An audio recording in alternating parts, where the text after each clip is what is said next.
Good morning, DJ and PK. It's 97.5, the KSL Sports Zone. Welcome in on a Tuesday morning. Well, how about another twist and another turn and a couple more dramas in college sports?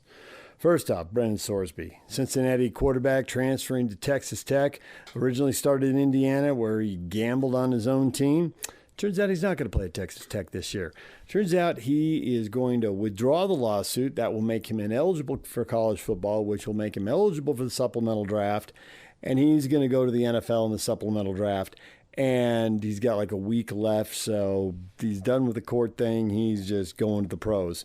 I suspect he will get drafted, and I suspect he'll immediately get suspended. And he'll just move on. And I wonder if this would be the easy out. Now, the question is, and I think it is the easiest out, takes Texas Tech off the hook, although not until they've embarrassed themselves and really angered a lot of people.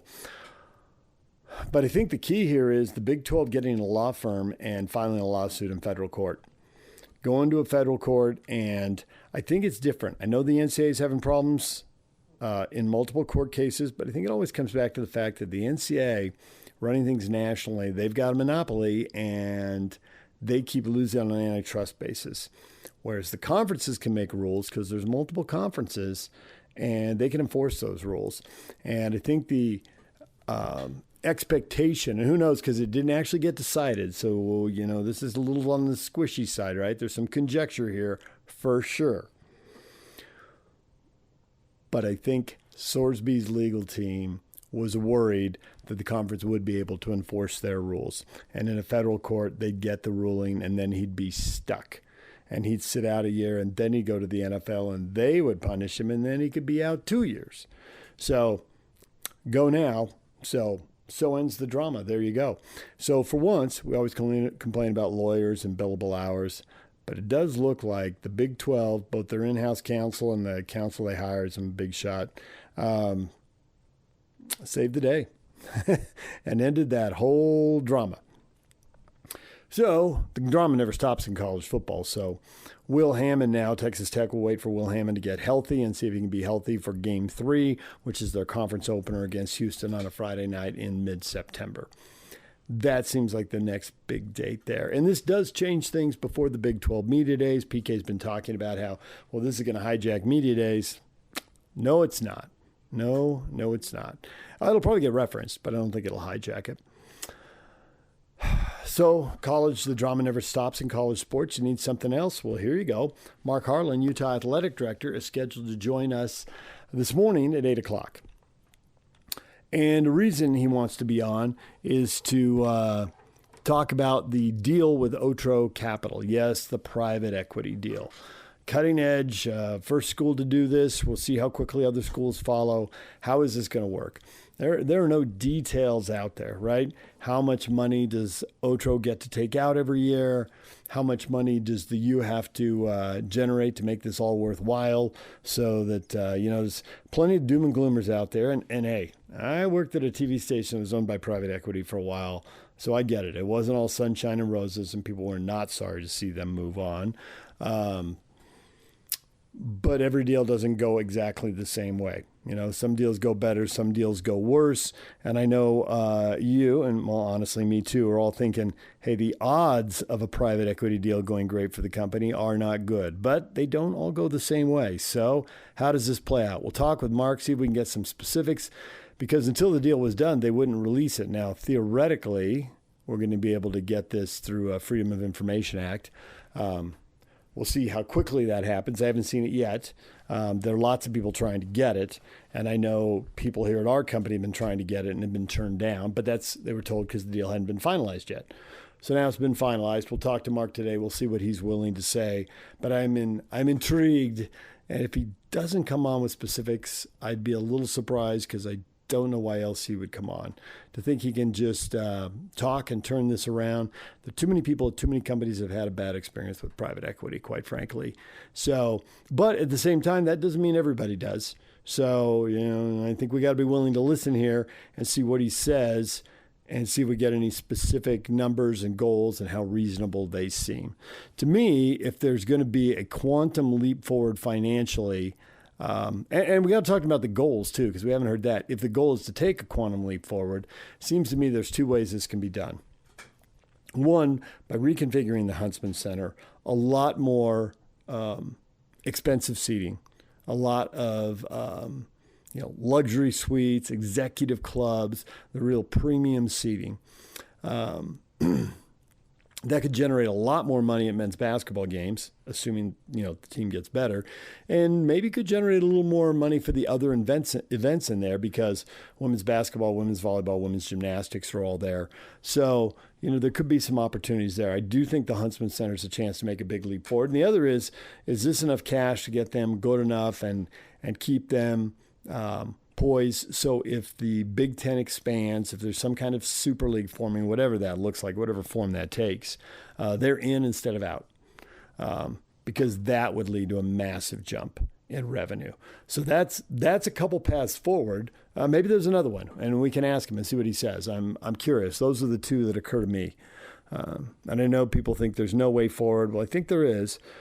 I do think that joining the Big Ten, that'll be tricky. Everything we're hearing is that it's a constantly moving target and that plans change all the time. And I think everybody in the West is trying to get themselves ready for this. I think clearly the Big Ten's going to add a couple teams in the East. I think clearly they're going to take a couple teams out of the ACC, and that would get them to 20.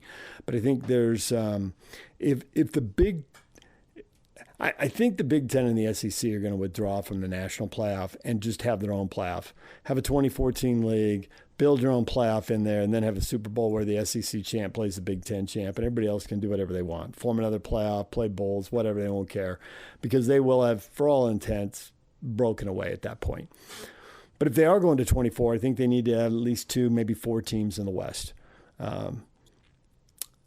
So I think there's a chance there for our local schools. I don't think our local schools would be at the front of the line, at least not the line as I see it. Who the heck knows how the Big Ten sees it? But Stanford and ASU. And I know a lot of people say Stanford and Cal because the rivals. Hey, Oregon and Washington left Oregon State and Washington State behind. I'm not convinced a rival is going to go just because they're a rival. Now, Cal is an excellent academic school, and they're in a major metropolitan area. And Washington State and Oregon State have their strengths, but they don't have Cal's academics, and they're not in major metropolitan areas. So I don't automatically think Cal is going to be banished the way Oregon State and Washington State were. But I also don't know they're automatically going to be at the top of the list. And maybe they'll be high enough up at the list to get taken care of. Maybe Utah and BYU will. Colorado and Arizona would probably also raise their hands and volunteers. There are a lot of teams that will raise their hand and volunteer. And I don't know how many teams are going to let in. But I am curious. Arizona is now in that AAU, the American Association of Universities, are really prestigious. 40 years ago, Arizona State's academics weren't great, but it has changed. At Stanford, and their academics and their research and all that speaks for itself.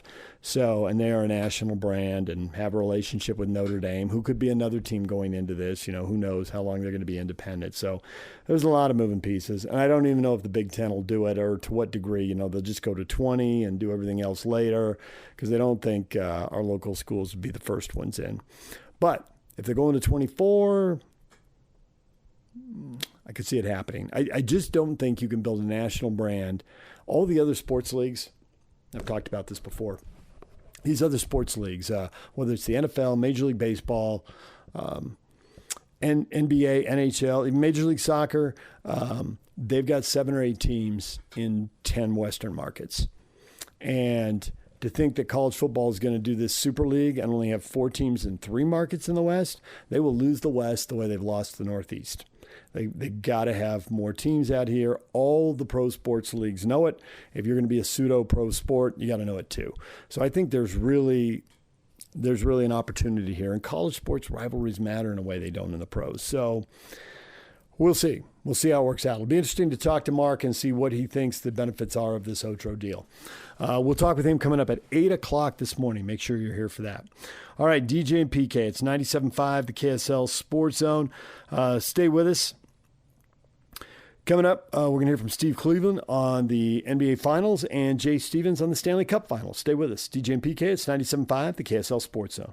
DJ and PK, it's 97.5, the KSL Sports Zone. We're joined now by Steve Cleveland, former BYU basketball coach and Fresno State coach. Steve, good morning. Good morning, fellas.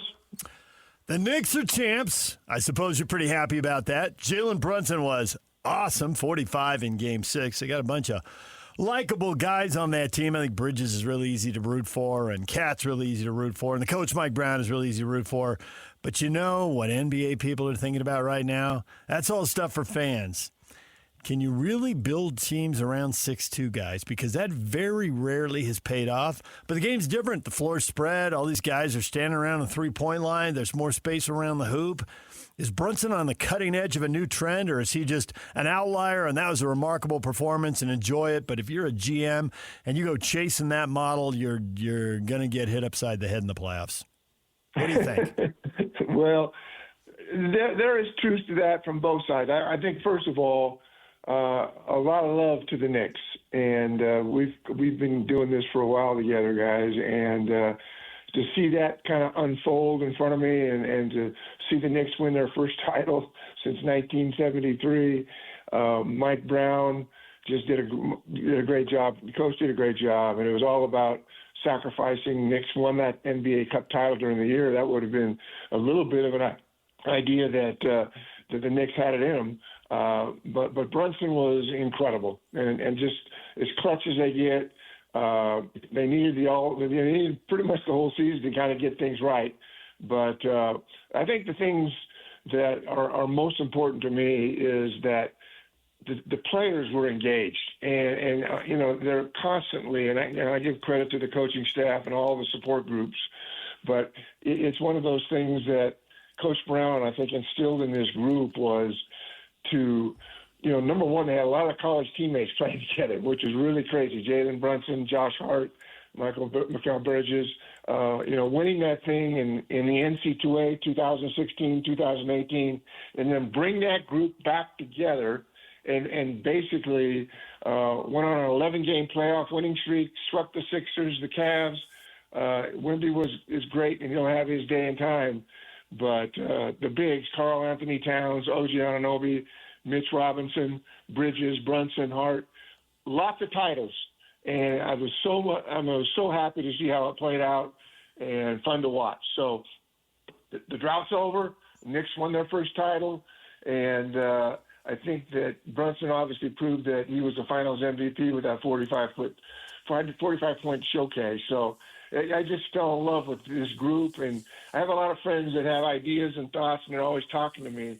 And for whatever reason, a lot of my friends and people that I'm close to in this business kind of had different ideas and thoughts. I said, fellas, this is one of them. Can we just enjoy this special moment right now and what took place with players and coaches? And yes, Wemby was, he's who he is, and he's going to have a great career. But let's just enjoy the Knicks championship and obviously Coach Brown putting things together. But really watching Brunson do what he did, Jalen was incredible, and to do it with his two teammates in college, Josh Hart and Mikal Bridges. So I'm excited about it. I'm happy about it. And let's talk about whatever you want to talk about.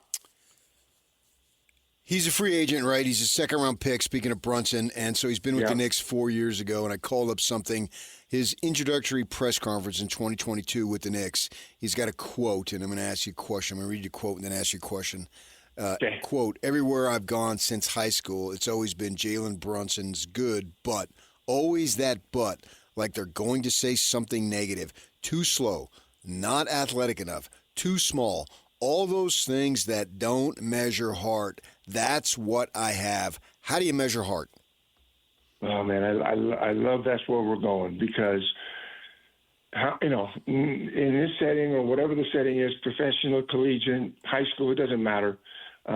It's one of those things that you have to embrace, the moment. And yes, he's not tall enough, he's not big enough, he's not quick enough, but he's a champion. And I think as we've watched this whole thing unfold, it just let's just go back to the fact that three of these guys played together in college: Jalen Brunson, Josh Hart, Mikal Bridges. the Knicks, a team that probably had the most tortured fan base of any fan base, in all of college hoops and NBA hoops. But I think the thing that when I look at what's happening, and I look at Karl Anthony Towns and OG Anunoby and Mitch Robinson, the bigs, they don't get a lot of the hype and all the things that go with it, but those bigs were amazing and had a huge influence. And obviously Bridges, Brunson, Hart, NC2A titles. There's a chemistry, I guess is the best word to say. There is such a great chemistry and was such a great chemistry with this group that it was just fun to watch. The drought's over. They win their first title. Brunson MVP, fans celebrate. I just loved it. I sat there with my wife and I was watching it, and I just couldn't get enough of what we were watching and what was happening. And yes, Wemby will have his time. Losing in the finals, it's painful. He'll have his time and opportunity. But the Knicks now have actually the list of teams with no titles in 50-plus years. That's got to be a wonderful thing to feel, and all that pressure taken off yourself, and we can enjoy this time and this opportunity. I love this series. I love how it played out, and there's just a passion. There's a passion about this group and how they came about getting it done. And anyway, I loved every moment. And let's move on. Is the real key to the Spurs going forward Harper? Did he show you something in this series that made you think when they get across the finish line, it's going to have a lot to do with him? Oh, yes. And one of the things you can watch in the post-game videos is to look at, and they don't give a lot of time to the losers, but I could feel the pain. And Harper is a special player, and whether he gets back to this situation or whatever happens, but that's a guy I want on my team, and a lot of heart, competitive, just a guy that you want to have him by your side. And so the drought's over. Knicks won. Let's move forward and see kind of what happens with Wemby and that group and Harper and what's going to happen there. I think there's a lot of good in front of us as we'll look at these teams going forward. Potential major developments here with the draft coming up. Multiple national media outlets reporting that AJ has conducted formal visits with Washington and the Jazz, obviously the numbers 1 and 2 in the draft. And Darren Peterson only visited the Wizards and does not plan to grant anyone else a meeting. So it's either number 1 or that's it. And so he's not going to meet with the Jazz. How does that influence, in your mind, the decisions that face the Jazz? Well, I was surprised by this, and I'm sure you were too, that we wouldn't be more open-minded to what's happening, and maybe that decision's been made, and maybe he's going to the Wizards and going there. But going forward, I think when you look at the Jazz, they got the Jazz right now have kind of a franchise or a cornerstone with a seeding level that I'm not quite sure. The first 4 picks, AJ DeBonsa, Darren Peterson, Cameron Boozer, Caleb Wilson, these are all guys that are going to be in the mix. I think everything I've seen and heard is that AJ is going to be the number 1 seed, and he's going to end up going to Washington. I personally, I hope that's not true, but it seems like that's how it's playing out. I think Peterson wants to play the point guard, and I think that's something that I think the Jazz would certainly entertain. He's, basically grown into 20 points per game, 43% field goal, 38% three-point, 82% free throw. Played at Kansas. We know he's talented. And I think that would be a great pick for the Jazz, personally. And he's got, he's creative in shooting. You look at Jazz shooters, Keontae George, Ace Bailey, Lauri Markkanen, Jaren Jackson, and Darren Peterson. I think that's a good get. I think it's a guy that, I think he's around 6'6", maybe 6'7", but he's certainly in a position to help the Jazz. And then, the selling points, I mean, obviously AJ's the best scorer in college basketball. I just don't see that going differently. But I think as a Jazz fan, we'd love to see something miraculous like that happen. Regarding, we haven't talked a lot about Boozer and kind of what he brings to the table too. Another guy that can impact a program and impact a franchise. Probably Boozer, as I've read things and watched him, there's some physical tenacity and toughness that he can develop. I just don't like putting guys in a box and saying this is who they are and this is what they're going to be. But I think there is a toughness that Boozer can develop and really have an impact and be on a winning team. And I think with Markkanen, Kessler, Ace Bailey, you add Peterson to that group, and I think the Jazz have gotten better. And I think that the Jazz will be a better team going forward. And who knows what's going to happen with trades and other things. So we'll see. I think I trust Austin Ainge. I've known him a long time. We've talked about this before. He's a brilliant young man that knows this business. And making the right pick will be really important. And in some of those things, it's just out of their control. And it's just kind of, hey, this is what it's going to be, because that's where the cards lay out. But I think the Jazz will be better for this experience, and I think the Jazz will be better as a result of this draft. When you were recruiting, how many people did you talk to who knew the players? I mean, 5, 10, 25, 50? Because it seems like in this situation, and this is different than recruiting because you had to recruit so many guys, and there's only, when you have that 1 or 2 pick, you got later picks in the draft, but you can invest a bunch of time in this one slot. I'm just wondering, even if they can't talk to Peterson, if you talk to enough of his college teammates, high school teammates, AAU coaches, college coaches, people in the Kansas program who are around him all the time, can they talk to enough people? I mean, do they go 20 or 30 deep? I don't have a good feel for it, but I assume they talk to a lot. Yeah, absolutely. I mean, you got to do your due diligence. And I think it's, when I was a college coach, I wanted to get every bit of information that I could get, from grandma to, his high school coach to his AAU coach to friends and family. I mean, no stone unturned. I mean, you really diligently go after this thing and making sure that you're getting the right fit for this particular player, whoever that might be. And so, yes, I think I remember recruiting, and I remember going into homes and, with family members. I can still remember one of my recruiting visits. I was recruiting Lee Kamard, and I went down to visit with him. And he lives in Arizona, and I go down there, and I walk into the house. There's like 40 people with ASU hats on, and I'm coming there representing BYU at that particular time. And I mean, I could barely get eye contact with these people. It was like, oh boy, this is going to be really, really difficult.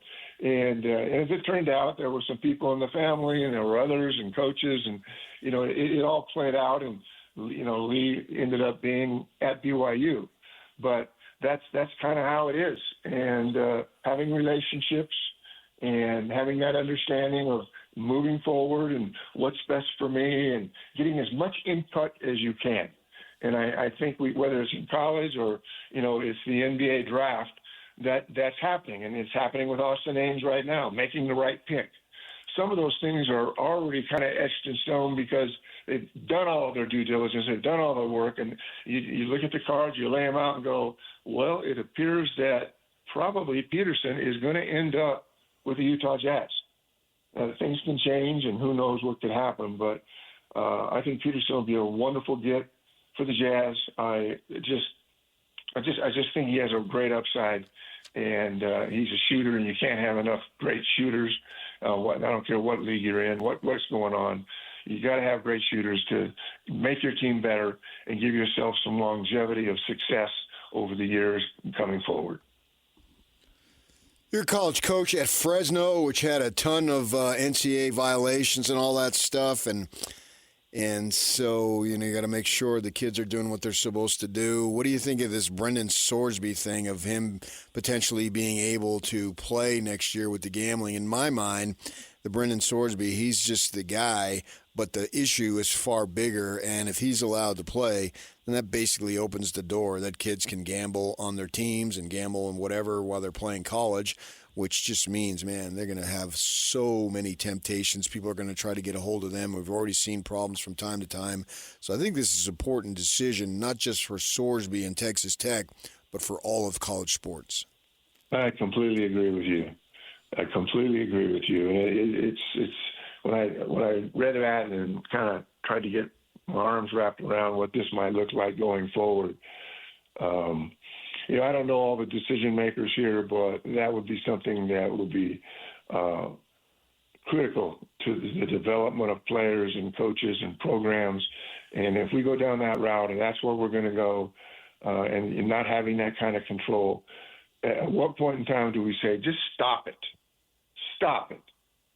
And, you put enough attorneys together and lawyers together, and you get coaches together, and all these people together, and we're opening a door to Pandora's box that could destroy the game. It impacts young people, whether they're international athletes or they're here locally.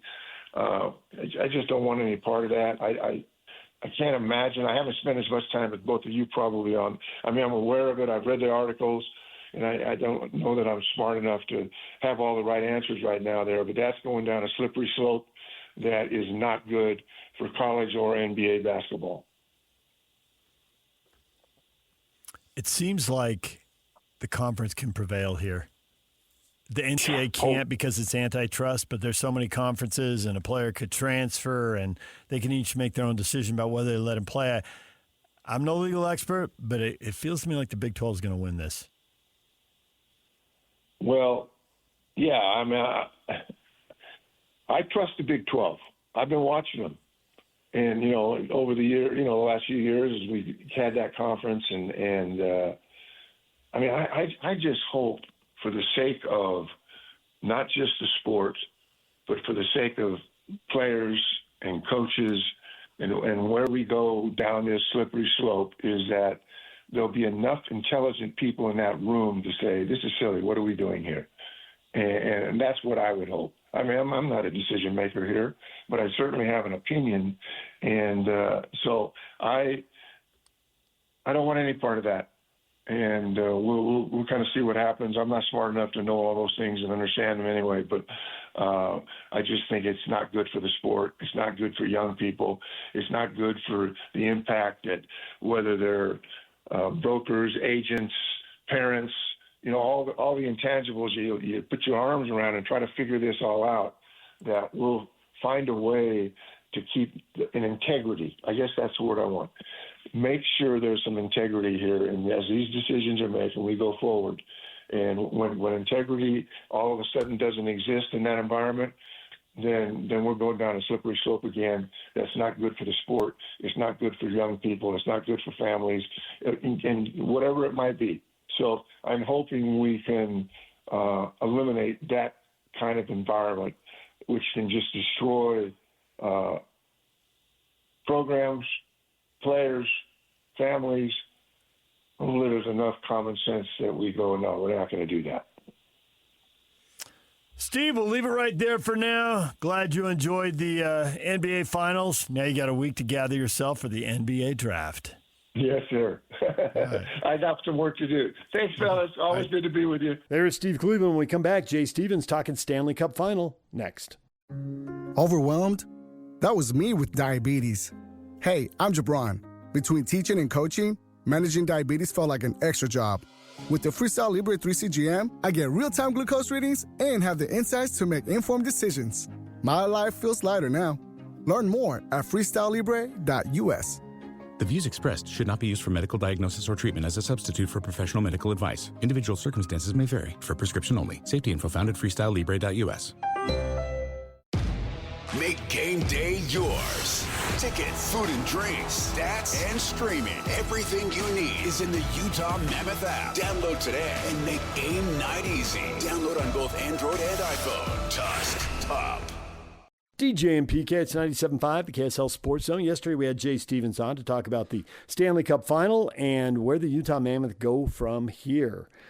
They need to make moves. They need to get better, but how do you do that? Do you do it by trading the young guys away and bringing in some veterans, or do you do it by bringing the young guys up and letting them grow into it?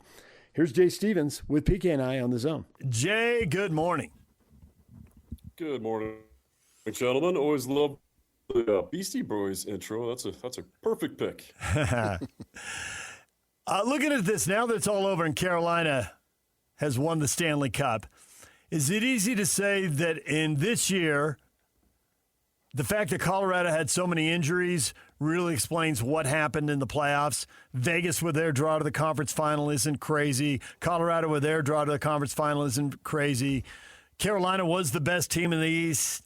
And if Colorado had been healthy, maybe it would have been Colorado and Carolina. But since Colorado wasn't healthy, Carolina is the champ, and in dominating fashion, the way they won at the end there in those last 3 games. Yeah, I mean, I think that's more than fair to say. Everybody had Colorado. I had Colorado and Carolina in the final. So I think, yeah, once Colorado wasn't healthy, because if you watched these two teams during the season, they just absolutely dominated. Obviously, Colorado wins the President's Trophy and then gets banged up a little bit. And Carolina just stuck to their system. They had such a good team. They were never able to get past the conference finals. And they stuck to the system. They added some important parts like Jackson Blake. And I think that just gave them that extra push. And then to do it with 2 goalies hasn't been done since the 84 Edmonton Oilers. So, yeah, I think that's fair to say. It would have been amazing to see what Colorado could have done to challenge Carolina's dominant, forecheck. I think they were built pretty much the same. They're both a real fast team with a super aggressive forecheck going up against a team that just is a brute force team with good zone entry. So, yeah, I think it would have been really interesting to see, but that's why the playoffs are set up this way. It's always an adventure.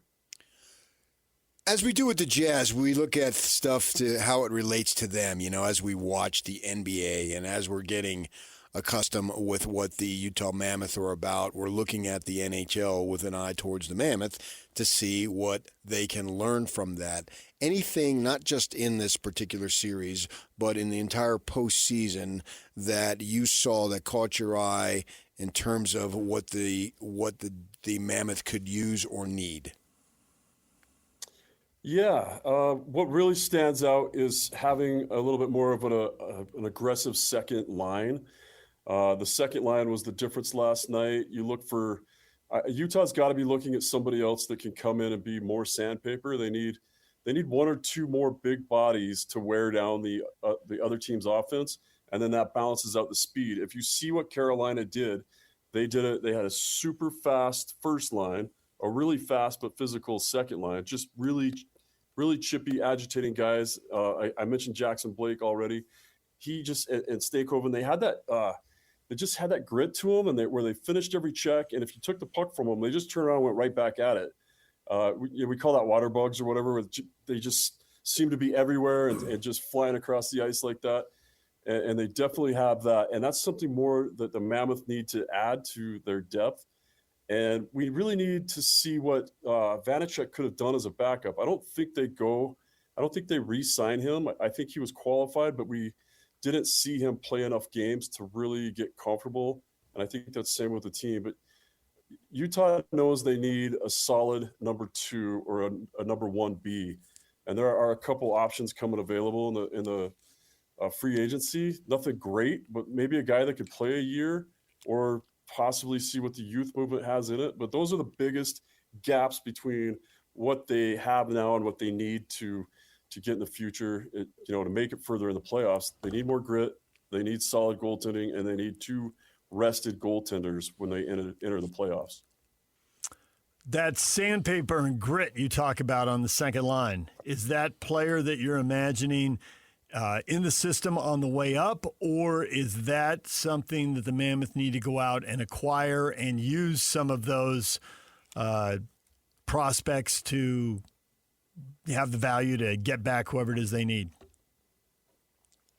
That's the question I've been getting the most. And I think the best answer from everything I've seen is basically every part the Utah Mammoth need is already in the pipeline.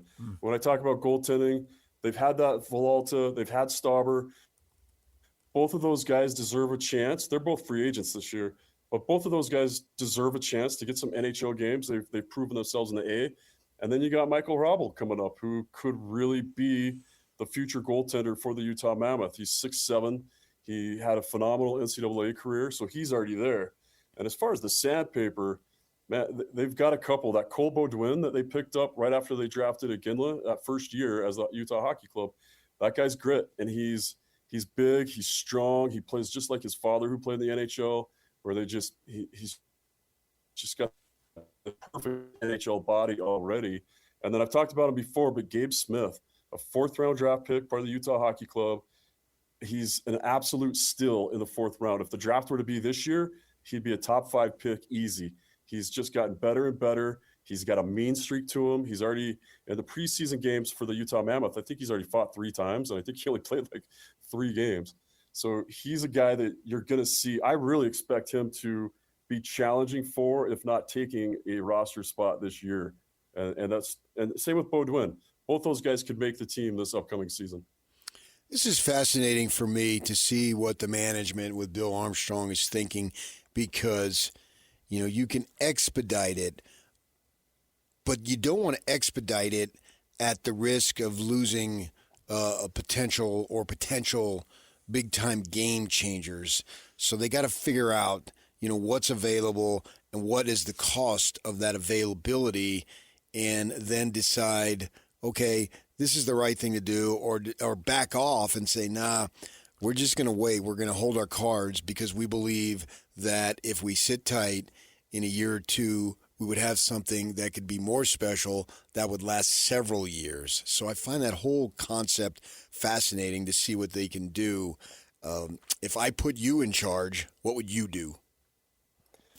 I have learned so much from watching Bill Armstrong this year. I've been an NHL fan for as long as I can remember, and to see a guy do exactly what he says he's going to do consistently and not change anything, I think I would stick with the current plan. I think there's got to be a little bit of regret for giving up on Doan. Yeah, for sure. And this is nothing about Peterka. Peterka is going to be a phenomenal player for Utah. But I think Doan would have been more that second-line guy, just an amazing second-line center that plays super physical. He is a game changer, and he proved that already this season. And, this was his first full season in the NHL. And to see an asset like that go away and then see the work that you got to put into Peterka to get him into your system, which is kind of this, I guess it's the same thing they were doing with Doan. They brought him up. They thought he wasn't ready to finish those plays, so they sent him back down to the A. But, man, I just think the way they're doing it seems so smart, so well thought out. And if you look at everything in the pipeline, I love the line you just used of holding your cards, because, man, they've got a bunch of aces up their sleeves, and I hope they hold on to those. And it's been fun to watch because, like I said, some of these free agents come up, and you'll see other teams kind of forget what they have in their hand and – put it down and say, hey, give me that guy. And I was worried that Utah would do that for Larkin. But every time you see any player wants a trade, immediately the online blows up that it's going to be Utah. And I just don't see Utah being a real big player in either free agency or making a trade. I think they know what they've got. This is exactly where they wanted to be when they said they wanted to be here. They want to get good eventually and then stay good for a really long time. Right. And everything that you look at says they're ready for that. Kevin O'Connor, former Utah Jazz general manager, said once when someone said something about overpaying for a free agent, he said, you always overpay for free agents. The question is, how much do you overpay for free agents? Is the same true in the NHL? Because even though you can make your team better, you also jam your team up against the salary cap and prevent you from making the next move. If you're 3 moves away, you don't want to spend all your cap room on one move and then think, well, now how do we make the next 2? So there is a certain reward with staying with the young guys, but plus it keeps you out of that cap trouble. So if you're not sure what to do, maybe that tips the scales right there, staying out of the cap trouble. How much have you seen teams jam themselves up with one free agent move or one trade and they overpay and they don't have enough left to make the next couple of moves? Yeah, you see that a lot. Just the most recent that comes to mind is the Nashville Predators. They went out and got all the high-dollar free agents with Marcia Show and Stamkos, and they're like, That was 2 years ago, and they thought this is going to be the Stanley Cup for us. We're going all in, and gave those guys big contracts for longer term than, their teams were willing to do. And they didn't even make the playoffs the first year with all that talent.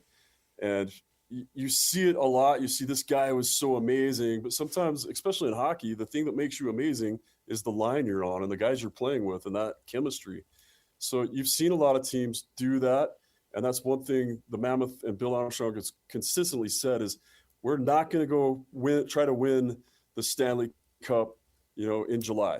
We're not going to go on free agency and spend and win it that way. They're going to pick up valuable assets that are cheap, which, there's a couple of goalies that are coming up that'll be cheap. And then, like you said, it's perfect to bring this. Now's the time to start the youth movement because those guys are $900,000 a year for the next 3 years. And you're right. So that keeps that salary cap open and gives you a lot of time for not a lot of money to give them the experience. The only question is, are you willing to let the youth movement come in right now? And are you willing to take a little bit of a step back in the standings to give these guys the experience they need right now and make them better for the next season? Do you sacrifice the upcoming season for the 27-28 season? Yeah, I see what you're saying, Jay. I'm wondering if I can make the point, though, if they do that. So for sake of argument, they go ahead and do that. But yet, a lot of the core, particularly a couple players that are already here, are still young themselves, and we expect internal improvement from them. So if they go with these guys, bring them up, but then the nucleus of the team, at least 2-3 guys, still are young enough that they can improve, that they can offset that, and so they don't necessarily have to take a step back while they're progressing the development of the young guys, because the guys who aren't here, but the guys on the team, the young guys, they're developing and they're going to be better, so we can handle that and still be a competitive playoff team in a year from now. Is the mindset that? Because I can see that could be a plausible possibility. Yeah, 100%. They've taken a long time to build this nucleus, right? This talented group of super young kids. I mean, you look at Keller, the veteran leader on the team, at 27, 28 years old. Yeah, so they've got exactly what they need to keep moving forward. The problem is, and it's not a problem, because these kids coming in have had successful major junior seasons or even played a year in the A. So you would expect them to be able to come in and be ready. But that's going to, one way or another, that's going to cost you a few games in the beginning of the year while these guys get caught up to the speed, because there's no better teacher than the game. Like, the guys have to be in the game to get the experience, to be good down the road and be able to battle that out. So, yeah, you're right. Maybe it doesn't affect them. Maybe they put these young guys in and they don't skip a beat. But that's the gamble. That's the thing that Bill has to figure out is, will we skip a beat? Is it worth it to skip a beat? And that doesn't mean they don't make the playoffs, even if you're teaching these young guys. Just means that maybe you lose a few games that you would have won the season before. And that's just an experience thing. But also, maybe these young guys coming in need that. Maybe they don't know that, some of those overtime losses that the Mammoth experience, maybe these are overtime specialists or, really good third period shutdown guys. And they've got the time. I mean, we're talking all top 10 picks coming in. Yeah. So they've definitely have the potential to just be a phenomenal team with a lot of youth movement. Jay Stevens, NHL insider for KSL Sports and host of the Utah Puck Report, joining us. I break the core of this team into two groups. I mean, they definitely have young guys on the way up in Cooley and Gunther, and their timeline matches these younger guys. But, man, Sergachev and Keller and a handful of other guys, they're in their primes. Like, now's the time. So when you say, hey, you're willing to take a step back this year, no. Sergachev, Keller, this is it. Let's go. So I'm wondering if there's a middle ground here. Bring the young guys up. And this all started with you saying, hey, they need someone with some grit on that second line. And you also made a good point. Some guys look good because of who they're on the ice with. So my question is, as these guys come up, do you see, and maybe it's not the same for all the guys coming up, there may be a distinction there, somebody who should be put on the second line, and they need to be with those guys, and there will be growing pains, and it is Keller's prime, and it is Sergachev's prime, and, oh, well, we're going to do it. But can you bring them up and put them on the fourth line? Now they're not on the ice with the same guys, so maybe they don't learn the same way. But maybe that's a way to finesse it a little bit, and maybe it depends on the player. What do you think? Yeah, 100% depends on the player. A guy like Cole Beaudoin, you could put on the fourth line. A guy like Gabe Smith is going to be a fourth line guy. Your third line could use some grit too, but you don't put a guy like T.J. Ginla or Caleb Denoye anywhere but lines 1 and 2, because those are your scoring lines, those are your finesse lines, and those guys, that's the guy's jobs. You've seen in the past, or a guy gets pulled up and they get put on a fourth line, and you're T.J. Ginla. The fourth line guys aren't going to keep up with you, for one, and then two, like there's.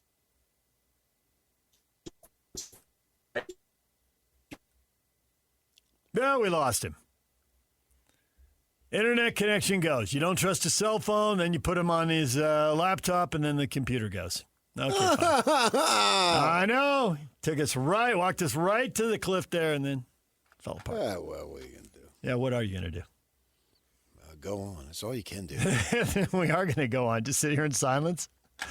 Well, it's fascinating to see what they do, but the good thing is they're dealing, I think, from a position of strength. It's not a panic situation, so I take comfort in that. It's like the Jazz.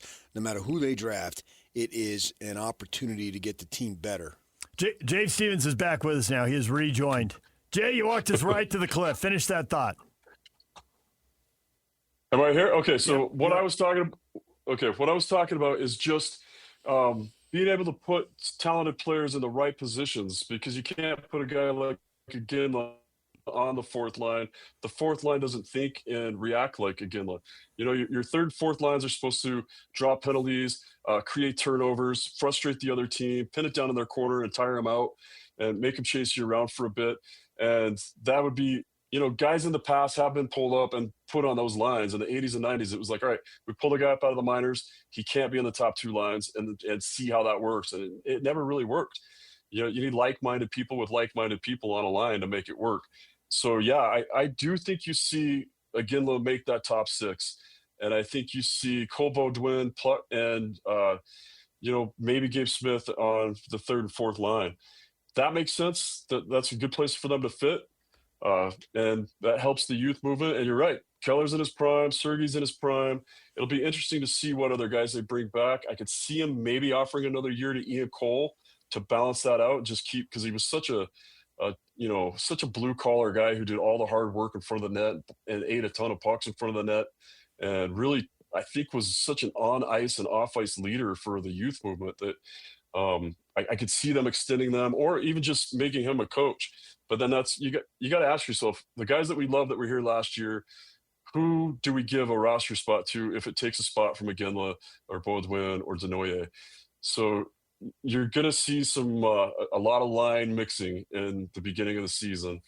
And it'll be interesting to see what happens and see if they really do. There's just not really great free agents on the market that you'd want to go out and pick up. I mean, technically Kane's a free agent and Tuck, who have been great players in the past, but I just don't think there's enough to go chase to change that line, or, you know, to give up a spot for one of these guys that is a top 10 pick. Jay, we appreciate the time as always. Thanks for joining us, and look forward to talking to you again throughout the offseason as they do or don't make moves. We'll see what happens. Draft coming up on the 26th, free agency July 1. All right, there's Jay Stevens. When we come back, what is trending? The headlines are next. Overwhelmed? That was me with diabetes. Hey, I'm Jabron.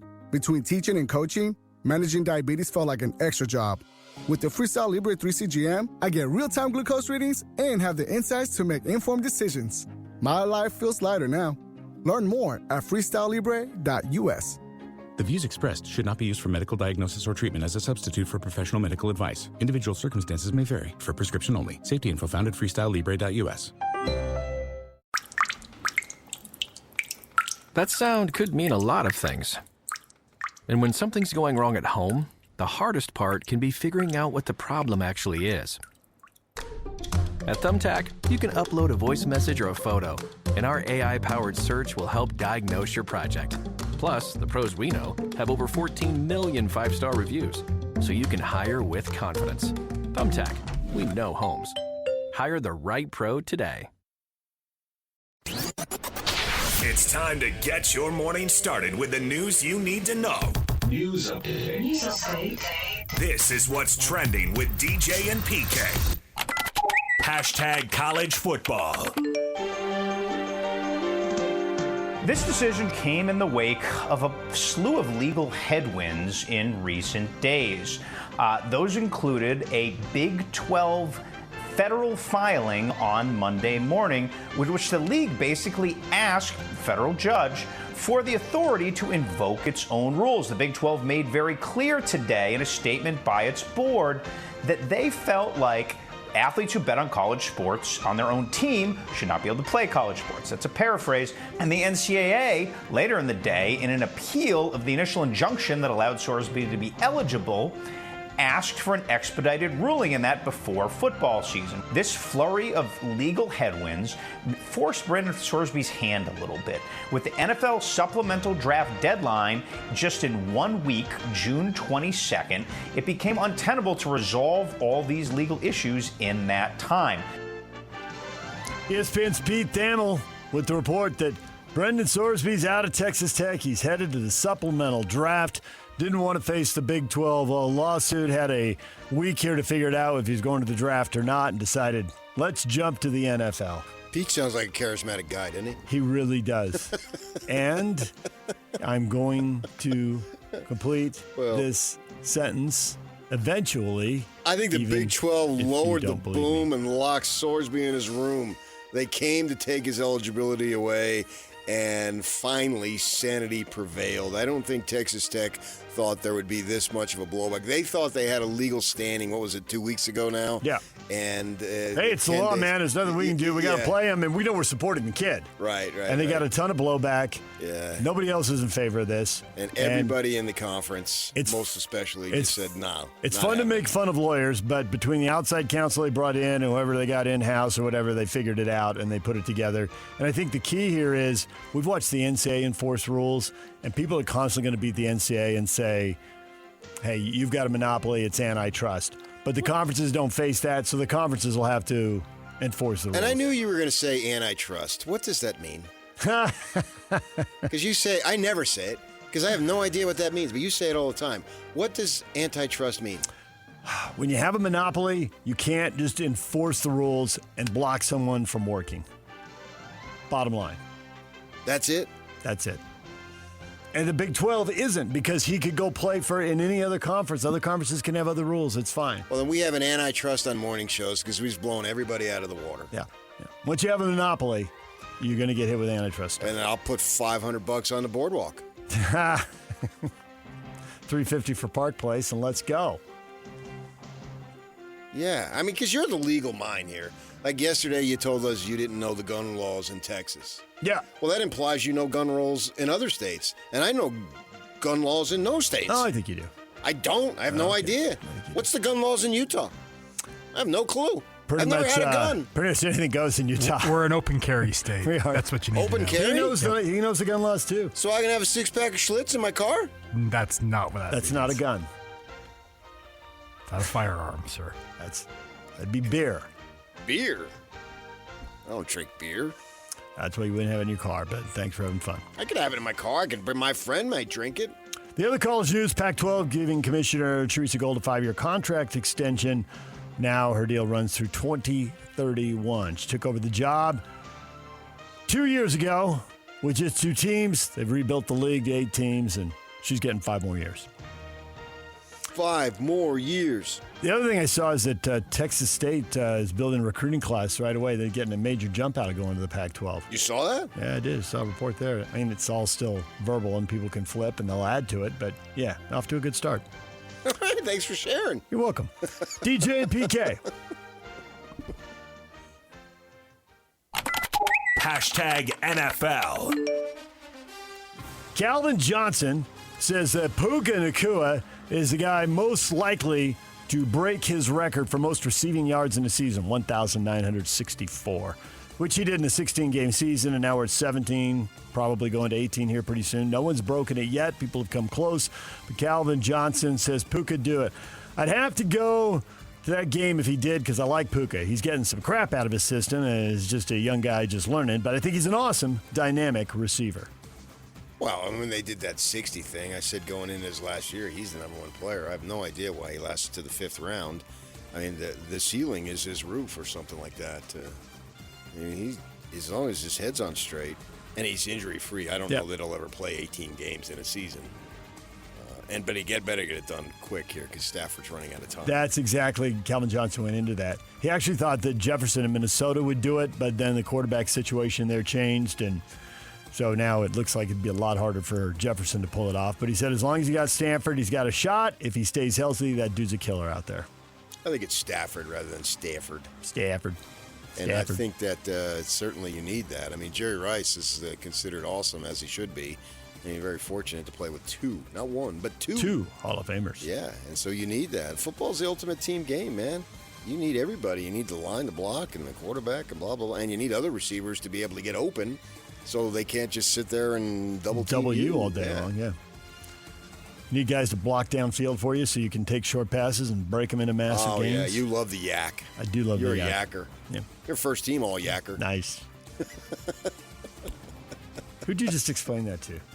Oh, it's Tim Lacombe. They're crossing over, yeah. Tim didn't know that story. He found that entertaining.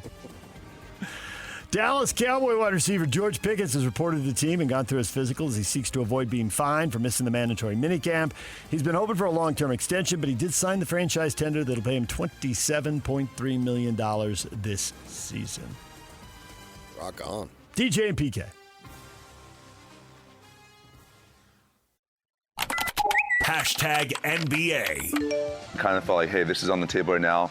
Let me just get this out the way so I can play free. I can play this to the best of my abilities without having to think about what could or could not happen. And then obviously being able to be on a contending team. I knew that if I did this, at some point it was going to come back.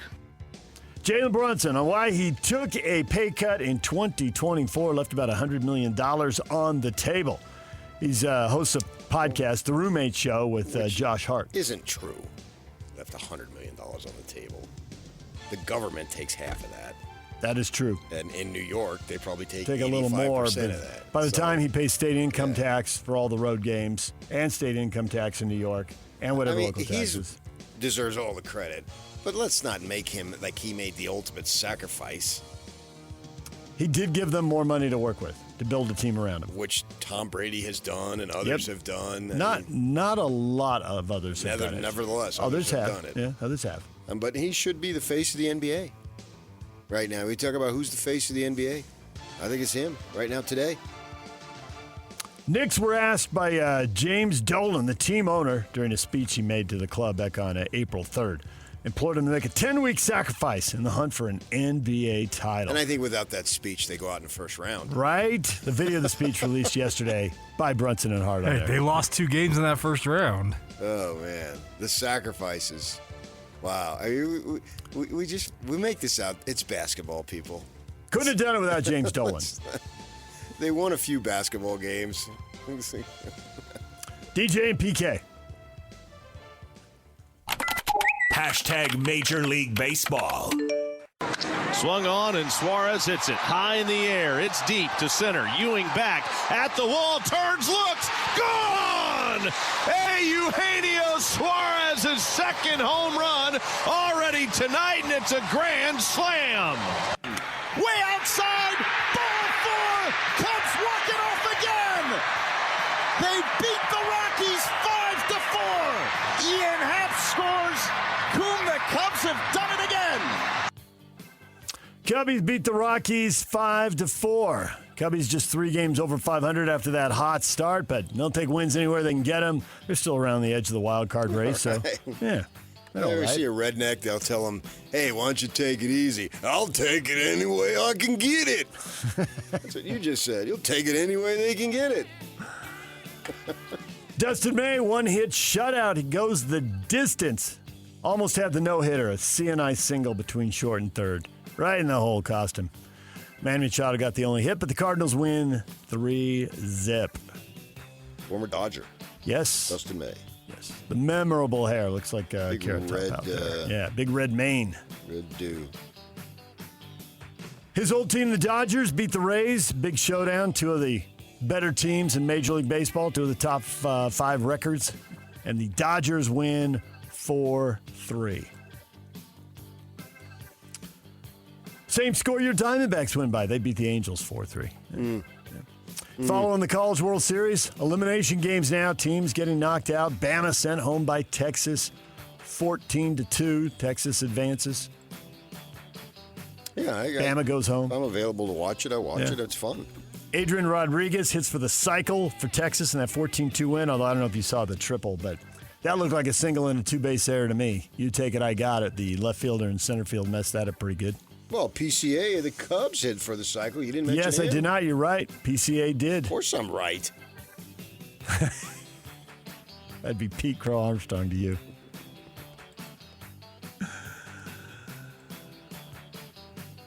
Ole Miss also knocked out. Troy beat them. So 2 of the 5 SEC teams have gone home, but they still got 3 of the last 6. And they'll have a finalist because the 3 that are left are all in the same side of the bracket.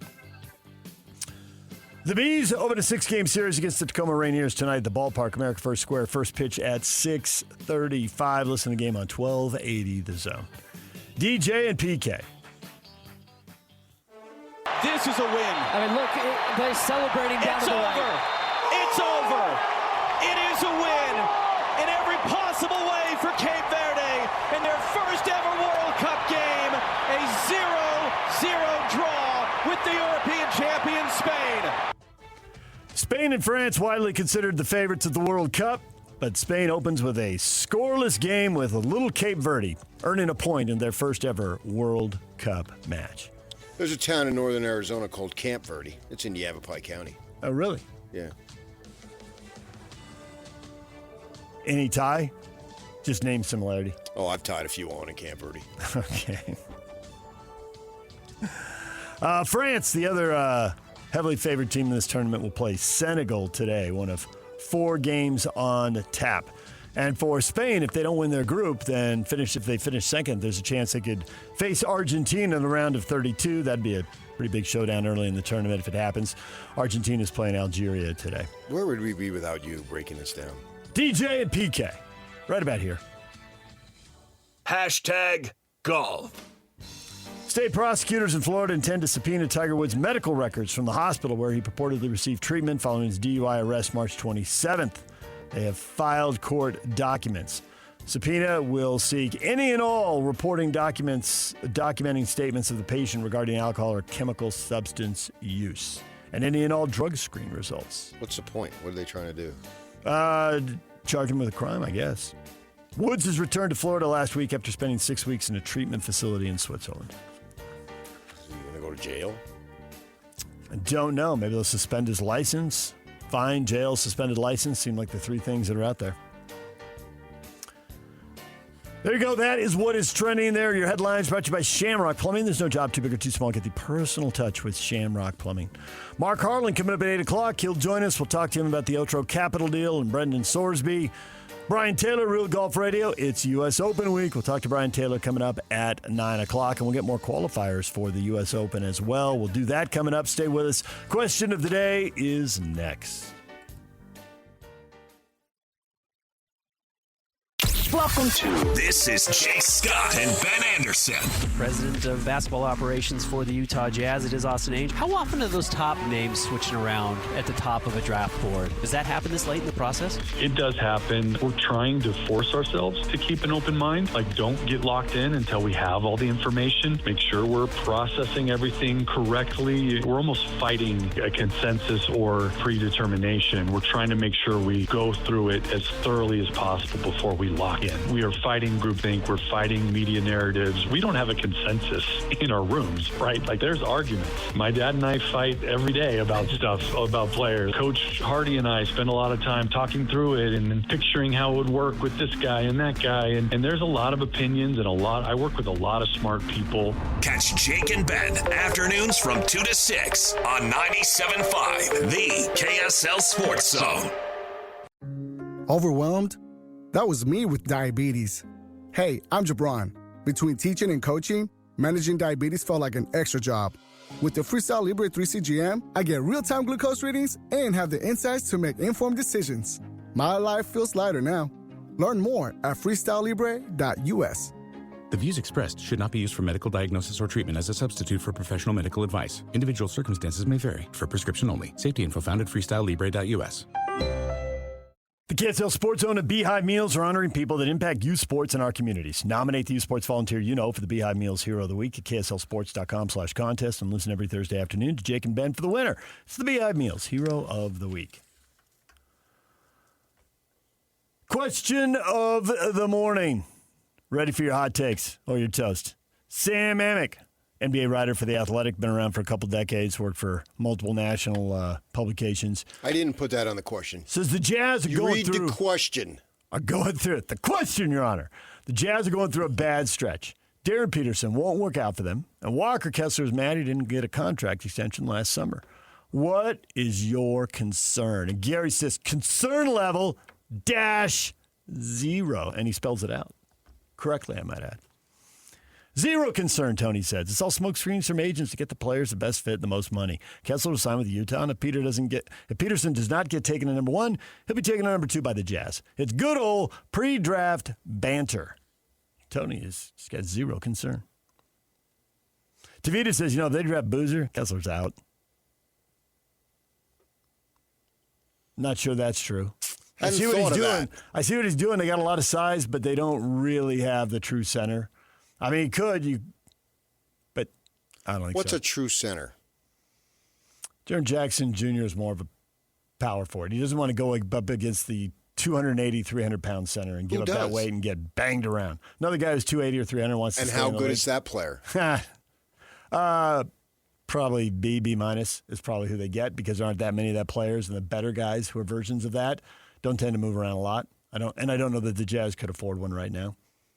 Somebody Steven Adams, for example. He's a role player. Yeah, I get it. You don't have to bang against Steven Adams. He has no offensive game whatsoever, and he's hurt most of the time. He'll bang against the Joker. Then just move him outside where he's in foreign land. He's used to the jungles of New Zealand. I've never been to New Zealand. They have jungles. Seems a little overstated, but I know his. So don't read a bio on Sam Amick, but we're going to ask about the jungles of New Zealand. He is. Still allow the randomness to proceed. I know Steven Adams' sister is a Latter-day Saint. Valerie Adams, 3-time world champion, multiple-time gold medalist. Shot put or discus or both? Shot put mainly. But I think she also got some discus titles as well. Yeah. Though. Okay, now the random is really flowing. Well, it's a connection to you people. Family connection. Hello. I just don't. My point is, Steven Adams is the first guy you go to because there's not that many of them. No. So who cares if you don't have a center? Nurkic was the Jazz version, and a little bigger guy, harder to shove around. I mean, he's basically soft. Yeah. I mean, the game requires it today. Not that he's soft, but he's not a big-time bang. Soft is the wrong word. I retract that, Your Honor. He's not down there just to bang and go toe-to-toe or gut-to-gut. And those things don't really exist that much. I don't think not having a true center is devastating the way it used to be, is the point I'm trying to make. I'm not saying get rid of Kessler, but I just don't think that it's that big of a deal. It just comes back to how much you want Jaren Jackson Jr. to play center. What is center? That's my point. Well, it does. I mean, your point is depending on the night, and even inside a game, it's easier to match up than others. They might have one guy who's big and physical and harder for him to handle, but the other team might go small too, in which case he's totally set up to do it. But there's not that many guys that would be harder for him to handle. That they literally don't exist in the numbers that they used to. Well, not in the numbers they used to, but they do exist. Barely, and they're not that good. They're just role guys. Zdrunas Ilgauskas isn't walking through that door. Oh, I was thinking a guy who was underneath the radar, but was really good growing up. A Bob Lanier. Today, yeah, I mean Zubac with the Clippers. He's in Indiana now, so you're only going to see him twice a year. Zubac is not going to determine whether you win or lose anything. He can help you, but he's not a big-time player. Hartenstein, he's not. Yeah. These guys don't exist. Well, they do exist. We're naming them, but they they're don't not have factors. And that's when I was going back to their B minus players. Oh, but you still they're not even a B. They're average, which is a C. B is above average. Those guys you just mentioned, they're not above average. So then, don't pay Kessler. Let him go. Just play Jaren Jackson Jr. at center. But you have the opportunity to get one or keep one in this case. Ryan says, Peterson, I have 0% concern level. He didn't exactly say refuses to work out for Utah. He refuses to work out for anyone that does not have the number one pick. Ace Bailey, on the other hand, specifically called out Utah. We draft him anyway, and from what I hear, he's really embracing it. Kessler, I have a 15% concern level. He didn't play at all last year, and he has to take that into consideration. I do think he's going to be really good. And the situation with Gordon Hayward does come to mind when I hear Kessler's frustrations. That's irrelevant that he didn't play last year because the idea is he was miffed that they didn't extend them last summer. So last year came after last summer, and nobody predicts the future. So that doesn't even matter. That's not even called into question. That's after the fact. His miffation was after. Or his injury. He was miffed before. And people can be miffed with their contract and continue to produce. But you can also be miffed with your contract and work your way out. Yeah, but you're going to pout because you only got $22 million? Then let me drive you out of town. If you can't come to work and be a professional and you're being paid $22 million and you thought you were worth 25 or 30, I don't want you around. Robert says Walker Kessler was hurt the entire year and made millions for sitting on the bench. How about he earns it first? Again, that doesn't come into play because that was after the fact. Your guy that you gave the bibliography for in the resume on Sam Amick says that he was mad about last summer, not during the 26-20 or 25-26 season. Ron says it's fake news. He's not buying any of this stuff. And Ryan says he doesn't know. Who doesn't know? Sam. Well, I have no idea if Sam knows. I assume someone told Sam. It's just a question of who told him and what level of trust there is, or is there antitrust? You never know. And I do think that as someone who's spent a large portion of his life in this business, I do think that no matter who it is, even if it's me, I say or write something, don't just take it as gospel. So I have no clue who it was, but that I think we all have to look at it. A little critical thinking. It's like Locke said last week on the whoever had the latest draft that had the Jazz taking Boozer, the point being at this time of year, and clicks matter to an extent. Some guys, depends on who you're employed by. You know, when I worked at KSL in the beginning, I did that. Have written for them for many, many years. They were paying me on clicks. So I was basically forced to write BYU because BYU generates the most clicks. Especially on the KSL website. Duh. It's not where Utah fans are going looking for their news at the same level, same the rate. The fact is you're going to have Latter-day Saints literally from around the world. Checking the website. Yeah. And I would go to Arizona, and I'd have people say, I read your stuff. Yeah. And there's a lot of Latter-day Saints in Arizona, obviously. Well, then it became, at some point along the line, no, we'll just give you straight salary. And I actually wanted that because then I could write more about the Utes and not have to freaking worry about clicks. But it is out there to an extent. And, you know, I was told that the Tribune fired somebody. I can't even remember who he was because he wasn't getting enough clicks. People weren't reading his stuff. And that's unfortunate. But that's the world we live in. So I do think you have to have a level of skepticism. And, you know, as Locke was talking about that draft, he said, well, if he just wrote, it's DeBonsa, Peterson, Boozer, everybody's written that. Yeah, nobody's going to read it. Yeah. You should just generally be critical of whatever anybody says. You can listen to a press conference, someone telling you a story over lunch. Don't be swallowing stuff whole. Right. I don't believe half the crap you tell me. Maybe 2/3. Nah, I kind of feel sorry for you sometimes. So I'll go a third. Then I'll think, man, he embellished it, but there's some kernels of truth in there. That time when you got in that brawl and you dropped 3 guys, no, I'm thinking maybe 1. But, you know, That was a lie, too. Yeah. I didn't drop anybody. I mean, that turnaround kung fu move that you did that you'd been practicing on. Went full Bruce Lee. Yeah. Chad says Kessler's a restricted free agent. If other teams come in and offer more, he'll make more. The market is currently spoken, and now he must wait it out. Also, boo-hoo! I'm a multimillionaire, gets to live in a mansion and play basketball for a living. Cry me a river. Well, that's the ultimate fan thing, and we're going to see that in baseball next winter and into the spring. Lockout, strike, labor troubles. The public has no, tolerance for it whatsoever. We don't want to hear it because a lot of people out there, in the manner in which I grew up, you literally are paycheck to paycheck, and if anything goes wrong, you're in a world of hurt. My father got laid off when I was 16 years old, and it was a big, big deal. And so there's no relatability to these guys. I was just telling somebody last night, we were talking about Billy Casper and Bob, because we were talking about the U.S. Open, and, the stories. I read his book about, driving the station wagon from tournament to tournament. Yeah. I mean, and now they literally have chartered, or if they own their own thing. You can go out to the Phoenix Open, the Waste Management. Well, the Scottsdale Airport is right down the street, and you can see them one after another come flying in, because the money is so much more outrageous than it ever was. And so it's hard to relate to those types of guys. Mickelson's got his thing that I had told you about over a month ago that I had heard, and now Golf Digest is putting stuff out there. And what did he do? Put out, gee, I wonder if I have enough money to join another country club. Yeah. Of course you do. So they're not going to be able to have any relatability to that.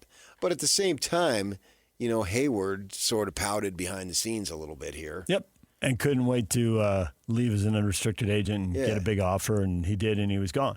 Unfortunately, as we reported that, we got called on the carpet, but we got a free barbecue lunch out of the deal. That's true. Why are you guys saying that? Same reason we talked about Ty Corbin getting fired. Because it was true. Because it's going to happen. Yeah. Right. And it did happen. So you have to be not alarmed, but you have to be concerned about that situation. And I can go back to Dennis Lindsay talking about Robin, who was either Gordon's bride or fiance. What is she thinking? You got to factor in all these things. That's why I always sucked at management. I had a couple of dabbles in it. This sucks because you got to worry about so much other stuff beyond the actual job because you're dealing with human beings and everyone has their idiosyncrasies and has their emotions and their feelings and their moods, and you got to factor all that stuff in. Sam saying the Jazz going through a bad stretch. Sam Amick at The Athletic. Darren Peterson won't work out for them, and Kessler's mad he didn't get a contract extension. I think the guy who said 0 and 15%, I think he's on the right track here. With Peterson... Then why would Amick write it that? I don't know. I don't know what he knows that I don't know or don't suspect. Right, I know you don't. I didn't expect that you did. But when you read his intro, you added 4 other things, and I'm fine with it. But each time you did that, you added this, and this. You were building up his credibility. Yeah. In your eyes, he's got a lot of credibility, which is fine. Because I don't have The Athletic, but I've heard the name. I wouldn't know what he looked like, but I've heard the name for sure. You've heard the name. You're more intimate. I don't want to know what he looks like. There he is. He wrote at USA Today and Sports Illustrated, among other places. Okay. So in your mind, he's got credibility, so you can't just go 15%. So I assume someone around the league told him this stuff. Sure, obviously. Right? And, we'll see how the Peterson stuff plays out. I don't even know that he's going to be on the board. And Peterson may be doing this because he thinks he's going number 1 to Washington, and what's the point of flying around the country and spend all this time and energy when you're convinced you're going to Washington with the number 1 pick? I think he does think that. Right. So there's nothing to worry about, and you're not having a bad day because I think the Jazz love A.J. DeBonsa. So Sam Amick is wrong. They didn't have a bad day. Well, I think that you don't report the truth, a wise man once told me. You report what people tell you. Oh, I understand that. And so I'm asking you think Amick is wrong. They didn't have a bad day. It's a yes or no. I feel like I'm Joe Kennedy in the halls of Washington here. Kessler could be a bad day. We'll see how that plays out. I mean, I think they've got him for a year, so the bad day isn't today or tomorrow, but the bad day could be coming. Well, one of his paths forward is to take the qualifying offer, which most guys don't do. So I'm not do that. Take the money, man. And then if they sign him for 3 years, then the bad day's kicked way down the road, right? But you think that it's not literally yesterday was the bad day. I mean, it's the Kessler bad situation. The Kessler situation is not going great. It could be a slam dunk. We could have already heard, we're going to work it out from Kessler's camp, and it'll be great. That would be better. And we're not hearing the best case scenario on Kessler. Doesn't mean it's going to be a disaster. It could still work itself out. It could also go wrong, and he could walk away and they could lose him for nothing. That's still an option out there. So I get where that part of the story, and with our listener who says he's got a 15% concern, that could go wrong. I would prefer more than 15. I would prefer. Well, it's also a ways out there, and other things will happen that nobody controls. And let's see. Because I'm with you. I don't think he's going to do the 1 year deal and then walk, but they could still sign him at the end of a year. And he could do a 3 year deal, in which case then it's a long time before they need to sign him again. Hayward was miffed, but he did sign a multi-year deal. I think he signed 5 and had an opt-out at 3, and he left at 3. So that bad day was coming, but it was down the road a bit. And there's always stuff that can happen that can change perceptions and change reality. Did I ever tell you about Italian Alzheimer's? You forget everything but a grudge. Right. And that could be how Kessler and his reps go through this. And Hayward never forgot. Agreed. Yeah, agreed. And that could be how this plays out, which is why if somebody says, 15% of an issue, as Sam Amick, if he sees that coming, and he's followed really close enough, he knows the Hayward story and he sees the parallels with Kessler, write it, get it on the record. Another white guy leaving Utah. White guys can't be happy here. Unless they play hockey. They just can't be happy with the Jazz. I mean, I don't get that. What is the deal with white guys? Yeah, I don't know. They want more money. In case of Kessler. Don't white people have enough money? Jeez. Not Kessler and Hayward, even though they have more than all three of us combined.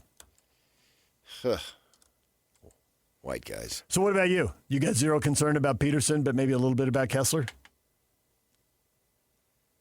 I think that the Peterson thing is a situation that he's able to do. Mm-hmm. He's sending a message, I want to be drafted first. I'm the best player. Don't be an idiot and pass on me. And I think under the circumstances, this is a shrewd move by him because he's the one that has the doubt. Because of the season in which he missed the third of the games, basically in Kansas. So this is took himself out. So this is basically a little ante by him in the poker game. This is me He's pushing saying, chips into the middle of the table. I'm the man. You want me. Don't you forget it. Whatever you think about happened in January and February of 26 will have no bearing on what you will see at the NBA level. And I am all that. And so why should I work out for anybody else? I'll go to you, Washington, because if you have a brain, you'll take me. So I think it's a little bit of sending a message that, hey, because of the circumstances, I get it, but I will prove to you that I will be the player that I am, that I know I am. No. And so why work out for number two? No. The Ace Bailey thing is an entirely different thing because once you start getting down to 5, nobody really knows for sure who's going to be drafted at 4, who's going to be drafted at 6, those types of things. So that's a little bit of a poker thing here. So Peterson going, and I think every player in Walker Kessler's situation is going to be perturbed. So he's going to do it. Hayward was perturbed. Why do you make me go around? Haven't I shown you enough? And he held that grudge and got the crap out of here the second he was available and could do that. He was under the rules. It was literally the next minute. Actually, it was before because we knew before. But it became official, and that stupid thank you, Utah, was basically up yours, Utah, is the way Utah people took it.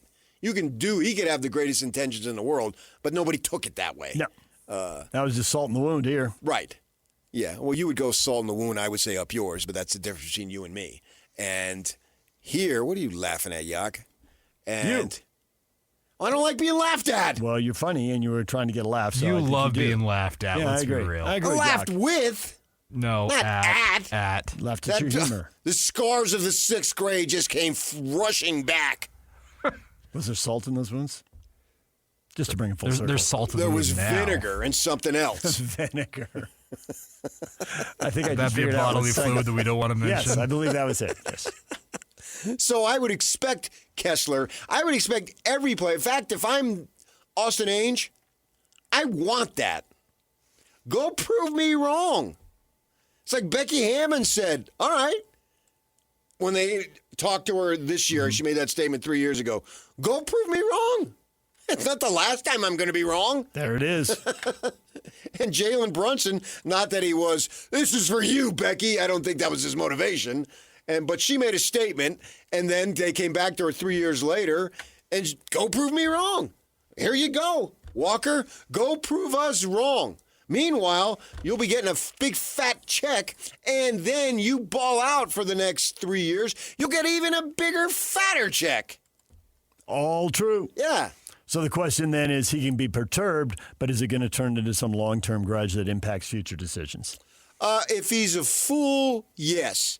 If he's not, no. If he understands this is business, and we're not really in bed together, so to speak here. This is a business. You're trying to get me for as little money as you can, and I'm trying to get you for as much money as I can, and that'll never change. Welcome to work. Yes. DJ and PK, it's 97.5, the KSL Sports Zone.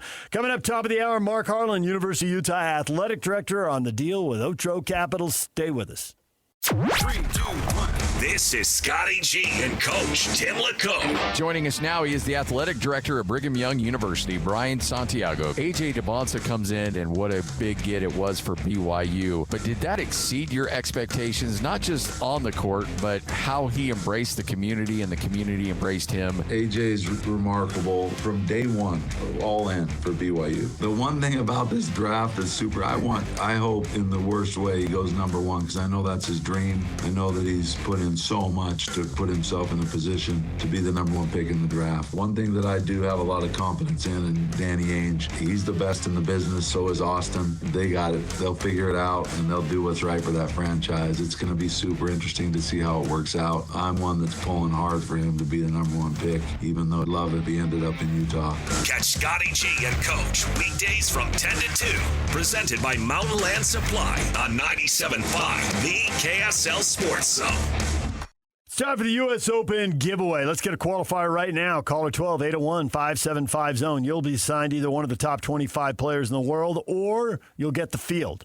If you're caller 12 right now at 801-575-ZONE. And then if your golfer wins the U.S. Open, you'll receive a $300 clubhouse credit at Copper Rock Golf Course and a $100 gas card. It's brought to you by Copper Rock, where the pros play. We've had 8 different NBA champions in 8 years, PK. You think we're going to have 9 in 9 years, or do you think finally one of the 8 will pick up a title? Odds are already out for next year. I couldn't tell you. Next year? Yep. Get to me in August. I think I'd have a better, even that is a guess, but it'd be a far more educated guess in August. I mean, what are the Celtics going to do with Jaylen Brown? It seems like he's unhappy for whatever reasons. I don't care. And so where does he go? Where does Giannis go? Do they replace Brown with Giannis? What do the Celtics have to give up? That's just one thing off the top of my head. I don't think there's anything right now close to a super team. The NBA wants to point that out. Mm-hmm. And as a positive, but it's neither a positive or negative. It just is. They will have a super team again. And At some point, it could be very entertaining. Maybe it's here in town. Ooh, it's not out of the realm. All right. But I think the league is better when it has someone to shoot for. And certainly, unfortunately, for smaller markets, the bigger market, the better. if you have that team that people love, or there is you either got to love them or hate them. And there's a reason why the Bulls Jazz series still ranks. MJ. Yeah. And you had, if you didn't like him, well, you had these guys over here, small town grinders, right, way off the spotlight, who could at least extend the series. Well, and they were, and Jerry Sloan and the statues, those guys were enormously respected. Yeah, they stayed loyal. They didn't go take off, and they grind every year. And they finally, at the advanced age, got to the top. I think you get to the finals, you got to the top. You didn't get over the top, but you got to the top, right? And so that was the perfect setup. I actually think that's better than, no offense, but then you're going to offend them, as everybody says. No offense. OKC, Indiana. Now, I watched every game. I'm a basketball fan. It's my job. Right. But that doesn't resonate in the U.S. It just doesn't. Whereas Chicago, New York, and L.A. do. Yeah. Golden State did too. Well, because they had outrageous stars. Right. If you get that, that's something that's a sellable, marketable thing. Clearly, this Knicks team resonated. Clearly, the Lakers had it's multiple New York teams. too, right? Yeah. And you're getting the massive amounts of population and everything. So, James Dolan. Okay, I know he owns the Knicks. Ask me who owns the Spurs. The teams who played last year. I have no clue. Right? But Dolan's personality. Because it's New York. Yep. Yeah. So you're going to know who owns that team, right? And it does help to an extent if the owner doesn't have to be flamboyant, but he's got to have personality. He's got to be known. Cuban be willing to get out there. Was known, you know? Right. That's good for the league. So I don't think it's negative that the 8 for 8, but I don't also think it's this big positive that they may try to sell. It has fired up fan bases around the league. I wonder how much they stay fired up as, Milwaukee gets to the mountaintop and plants the flag, but then slips backward pretty quickly. Not around their fan base. That was nice. Toronto, same thing. Nice. Yeah. And Toronto's rebuilding on their way back up. We'll see how high. And it'll be nice when the Jazz get there. Yes. All right, DJ PK, it's 97.5, the KSL Sports Zone. Mark Harlan, Utah Athletic Director, joins us next to talk about the deal with Otro Capital. Stay with us. DJ and PK, it's 97.5, the KSL Sports Zone. We are joined now by University of Utah Athletic Director Mark Harlan. Mark, good morning. Good morning, gentlemen. How are we? We are doing well. How are you? I'm great. Thanks for having me on. Thanks for coming on. A lot of people want to know about the deal with Otro Capital, and a lot of people, when they hear private equity, get shivers up and down their spine. I'll just admit my bias. Worked at a TV station owned by private equity, and it was a disconcerting experience at best. How much money are they guaranteed? Because a lot of people go to that right away and just think they're going to get their money. This isn't going to help the U win games, which is what Ute fans want to see. How is this going to work? How much money are they guaranteed? How much money are you projecting you're going to generate for the U that you can put back into supporting programs and building teams and programs and winning games? Well, at least I know where you stand. Yeah. I forget, you guys start at 6, so you're an hour ahead of me in waking up. But let me just say this. We're excited about this deal. We've been working on it for 3 years. It's something that, Taylor Randall, the president here, and his team, and myself and my team, 3 years ago, trying to predict this business, which is always difficult. But the one thing we knew was that things were going to get a lot more expensive with payroll coming. We also knew that with a sold-out football stadium, record fundraising, a lot of other things that were going on, we just weren't able to catch that mark that we wanted to hit. So listening to a lot of presentations in the Big 12, a lot of different private equity firms came through. It became clear to me that wasn't a model in terms of just having money to get capital. We can go out and get loans for a lot cheaper than that. But what we wanted to do was to get better in our business. And so what we've done here is we found a company that, yes, is certainly private equity is a part of it, but they're also operators, which is a big difference from a lot of different places that have experienced private equity. We're creating a company, Crimson Brand Partners, is going to eventually have about 60 to 70 people in it. All our revenue operators from athletics, The ones that are interviewing with him now, the ones that are coming in are going to create a new company for us. It's going to be greatly helpful. Yes, there's upfront capital that's coming into us, but the most important thing that I'm focused on is how we can obviously figure out the different ways to combine the university's overall corporate program along with licensing, concessions, all the things that really weren't a part of athletics, now all coming together with our revenue streams and our revenue staff. And the outcome here is that we compete at the top level. We keep all our sports. We have a strong NIL program, and we just get better. I'm not going to get into the financial details of all of it. I know that's folks want to hear that, but rest assured, we spent a lot of time negotiating this, looking at the value, and at the end of the day, we've created an asset for our revenue here in the new company, and we'll be able to monetize that going forward. The Crimson Brand Partners, I think, is the title, as you said, and you're the chairman. Matt Webb is the CEO, and he'll be in charge of the day-to-day operations. How does that work in terms of the chairman versus the CEO and just how the structure is and how it comes to pass that things get done? Matt's terrific. He joins us from the New Orleans Saints and the Pelicans, where he ran their customer relations and revenue departments. Comes here with a lot of experience, just a tremendous young man. He'll lead that team. The vice presidents are being hired now. Some are already here, coming from the Arizona Cardinals, coming from the Kansas City Royals. Just a really interesting and experienced group. Also, many of them have experience in college, too. So, not unlike any of my directors that we meet with now, Matt and I will meet regularly and going over all the future plans. I mean, a lot of what I want, what the department wants, what President Randall wants will be incorporated into what they're doing along the way. But what I love to see is they're coming in with just a deep breadth of experience, from outside areas, which I think will help us.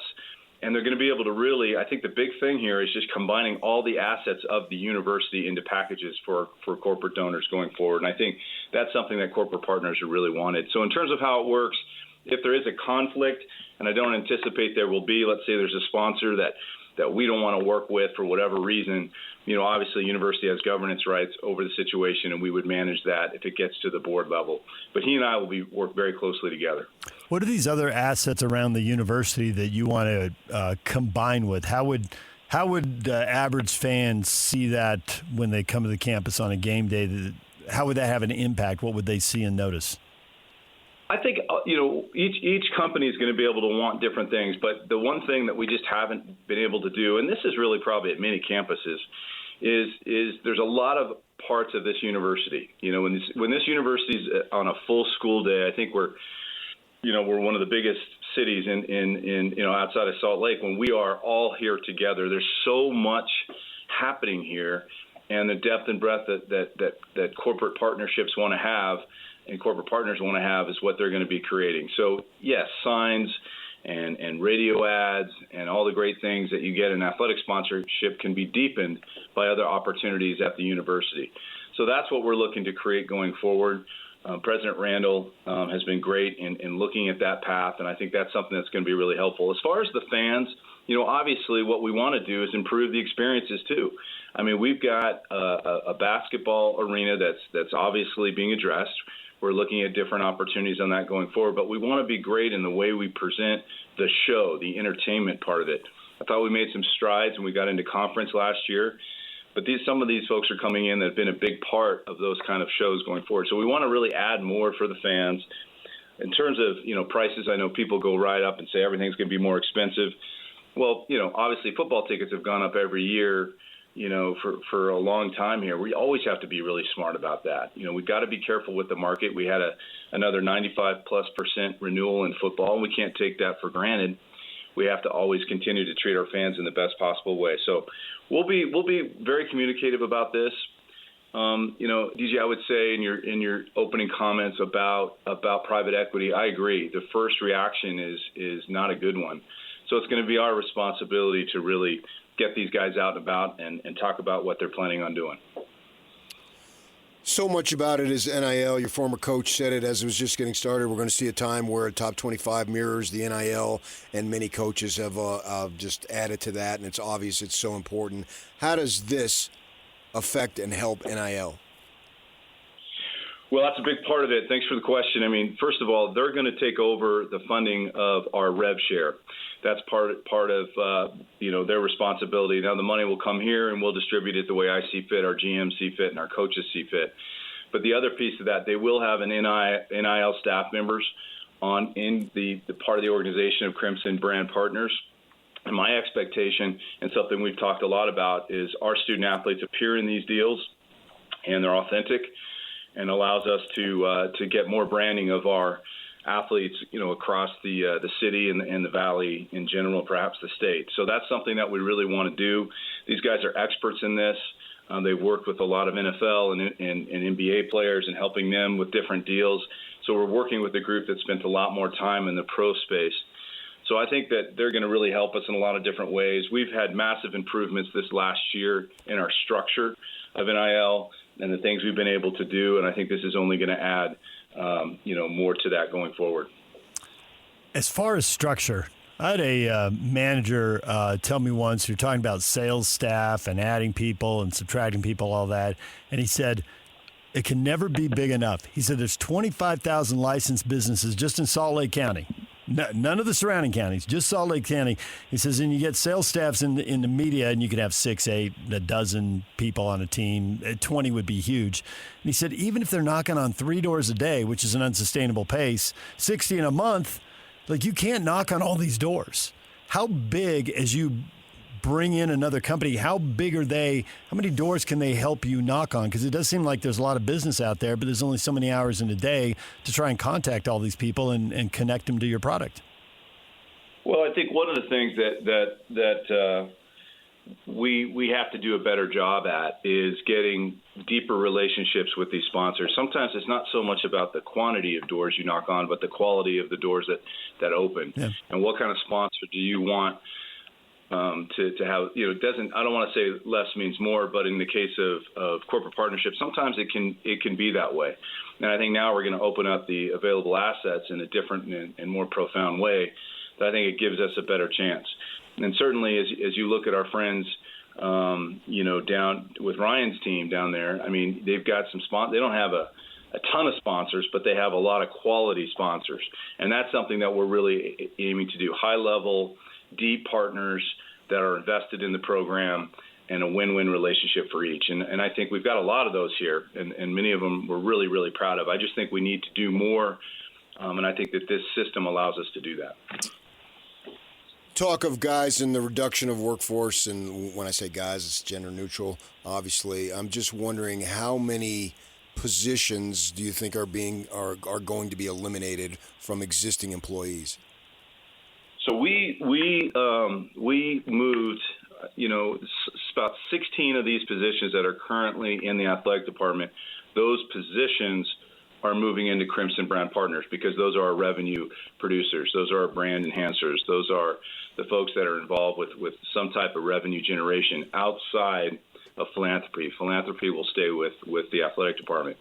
So those people have the opportunity to interview with the new company, and that's the process that's undergoing now. We have a lot of great people, and I suspect many, if not most, will be a part of Crimson Brand Partners going forward.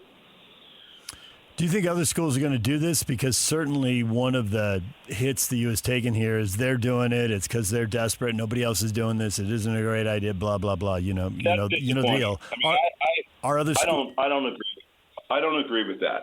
Okay. I don't mean to interrupt you, but I don't agree with that. I don't think that's the feeling. I think maybe that's what you feel, but I don't feel that is what we're hearing. I think people are looking at this as an innovative approach that we've been working on for 3 years. Doing nothing was not going to work, right? I will say that come January, when everyone's reporting how much it costs with the first year of revenue share going on, they're going to be looking at the schools that decided, you know what, we got to be bold, we got to be different, we got to figure something out that works for us, and that's what Taylor Randall and his staff and all of us here were able to do. I probably received no less than 30 to 40 phone calls from presidents and ADs asking how we structured this. How is it that you can get better? Talk to me how you're going to do that. So I don't think we've taken a lot of arrows. I know we certainly have taken some, but I would say it's the opposite. I think a lot of people have been impressed at what we're trying to do, and I think it's our job to go out and try to make sure people understand that. And now that we've signed it and now that people are arriving, that's what we're going to do. During this 3-year process, as you say, how many other companies did you research, investigate, interview? I don't know exactly what would be the right word, but I think you get the point. Talked to a lot of companies, and a lot of them didn't have the kind of operational expertise that Otro had. You know, it was formed by guys that were operators. You know, one was the senior vice president for Jerry Jones and helped build the stadium there. He then went to the Cleveland Browns, became the president, and he hired some people at the Cleveland Browns. And then this group kind of all came together and were able to form a company because I think they saw that their operating experience along with equity could really help companies. And we studied the ones they work with. We talked to people that were around them, and we felt that these guys were a great fit. And then we got to know them, right? When you're learning and listening and going through the process that we went through for so long. I went to New York multiple times. They've been out here multiple times. You just realize that these guys are a great fit. And I think, again, once people in the community get to realize who they are and what we're all trying to do here is make the Utes, sustain the greatness that we've been able to do, I think people will understand why we did this. But we talked to a lot, PK, and I think these guys really show that this is the kind of group we want to partner with. Facilities are just so important, and PK and I were doing the show in the Delta Center when it was remodeled the first time, and it's undergoing another one now. And I'm sure you've probably had conversations with people around Florida. The only reason you invest $1.45 billion in a stadium remodel at the Swamp is how much money you're going to generate down the road. They must be thinking it's going to be transformative. How important is the Huntsman Center remodel to what you're doing, and how involved will Otro Capital be in that? Because it does seem like there's a lot of potential to be unlocked there. Yeah, the Huntsman Center you're exactly right. I mean, it's historical. It's incredible, the moments that we've been in there, but its time is getting to that place where it doesn't work for everyone that comes in there. And so where we are in that process right now is an RFP went out from the university about 6 weeks ago, looking for kind of a design team to help us do more feasibility work. Because once the decision was made, let's really make all our efforts into putting it in the same place, really recognizing that a remodel in there could be the best path. We want this group to come in and really take a hard look. Can we remodel, or do we need to rebuild? And that group is underway. Populous received that work, and they are, and VCBO, who's a local firm, they are working together right now as we speak, looking at that in a really, really deep way, from deep engineering all the way through different aspects of the building. Once we have that, the university will get back together and we'll start going forward. As far as Otro being involved with that, that's not part of any contractual obligations. We know that these guys are experts. They've done a lot of buildings, and so they'll be really helpful in those conversations, but they're not contractually involved in that project as we sit here today. But I know they'll be helpful. The story of the day also, obviously, is the Texas Tech Brendan Sorsby thing, and I always thought deep down there was no way he was going to play, and I was hoping that the thing would get done as soon as possible, so when we go down to Texas here in a couple of weeks, we're not hijacked. We can actually talk football rather than all this other stuff. So from your perspective, I would imagine you viewed it as, at least I did, as a possible headache, and I would think that you're satisfied now that this headache is gone. Well, I think the whole week was just really disheartening, to be candid. I thought from the moment, the moment that I could even go back further when Texas Tech sent the letter out saying they were going to support, him in the appeals process was a head scratcher for me, on something that is a line that should never be crossed. There's a lot of things we can argue about outside the lines, and we certainly have been doing that as an industry for years now. But within the line, performance-enhancing and drugs or gambling certainly come to mind. So I think from that moment on, I think where I was just really thrown was when the judge ruled the way he did. Never thought in any kind of way that would happen. And so, yeah, it's been a tough week for the league. There's no question. I saw the news last night. I was at an event when it happened. I read it like everybody else. I don't have a lot of details. I really appreciate Brett Yormark for his leadership on this, his clear stance on this, and keeping us very much informed. And I'm sure we'll have another call here shortly to talk it all through. But There's still a couple scars, I think, from the week that we all need to talk about, kind of what happened and review it. But from a standpoint of him not taking the field, I think that's really important. And again, it's, I wish the very best for the young man, and he gets the help he needs. And I kind of felt like that argument would act like the rest of us didn't feel that way in the industry. Of course we did. So anyway, very disappointing, very disheartening, but I'm glad that it seems to be a resolution. Is the lesson from this that the NCAA has a monopoly and the courts are going to treat their decisions one way, but none of those antitrust issues impact the league? And if the league has rules and wants to enforce them, the courts are going to handle that another way? Is it going to force the leagues to step up and take a heavier hand instead of deferring to the NCAA?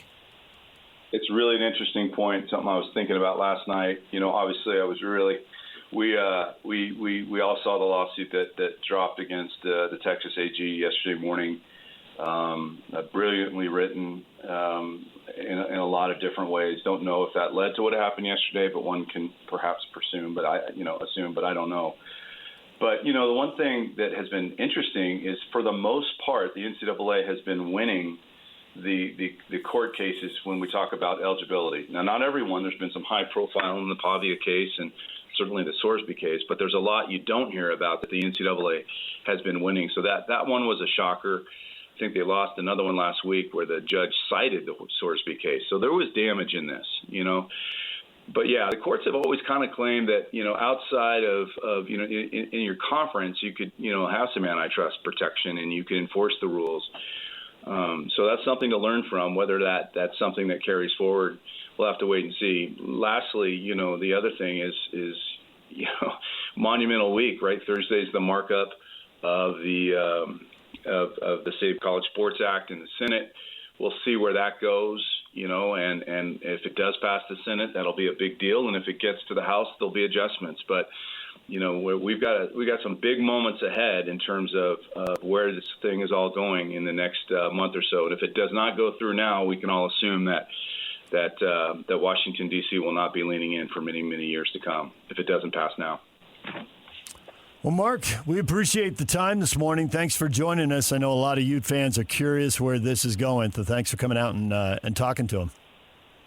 Thanks. I appreciate you guys. All right, there's Mark Harlan, University of Utah Athletic Director, joining us right here on The Zone. You have any immediate thoughts hearing all of that? I appreciate the due diligence. I know Mark. I have a level of trust with Mark. I've conversed many times with the president.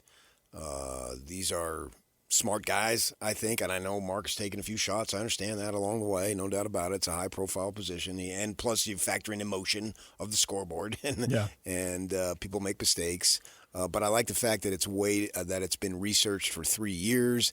And, I get that the perception is, well, they have to do something. Okay, does that mean they're in an awfully bad spot and they're desperate?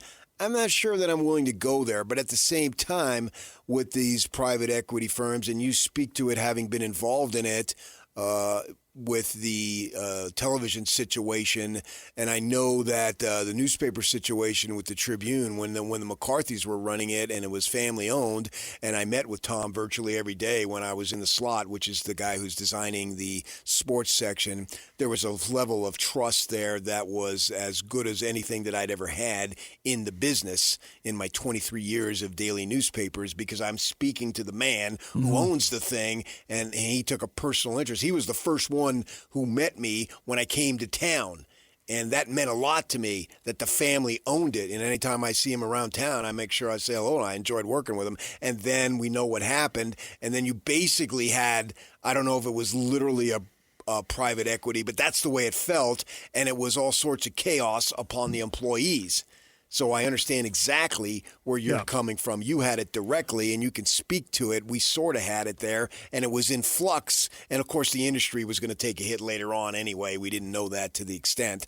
But I understand folks who want to have, and that's what I'm going to have, is a wait-and-see approach. I can't jump all in and say this is the greatest thing for the U of U. I want to see how it plays out over the next 3 to 5 years. I certainly have scars from that. Right. And so I get the other people who have scars. Right.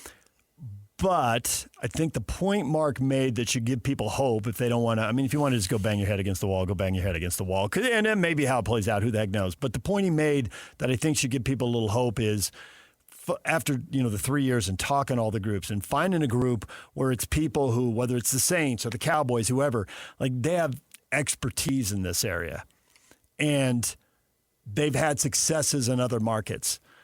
That, to me, provides a path forward, especially when he was talking about, I'm surprised the answer about the Huntsman Center, that they will give advice, but they're not super hands-on in that area. Because to me, for all the people who say there's not going to be enough money go around for all the pockets who are going to want to be filled with this deal, and that, the whole default in private equity is that they'll get paid and the university won't.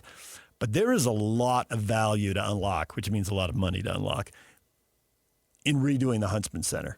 Like, they don't have premium spaces in there. And this will go way beyond. Not yet. They will at the end of this remodel, whatever it is. But, the seats on the floor, they could do more there. There was talk, I think there was something written a week ago about where they could immediately put in luxury seats where the media sits, right? But a remodel will go way beyond that.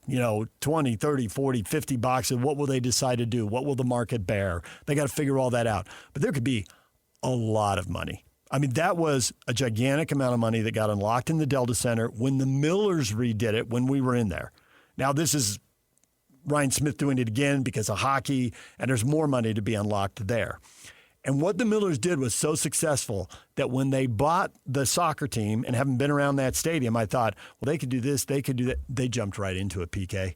I mean, just bang, bang. There is real money to be unlocked. So I'm skeptical because of my own, bias. As you like to say, we all bring our history and our biases, right?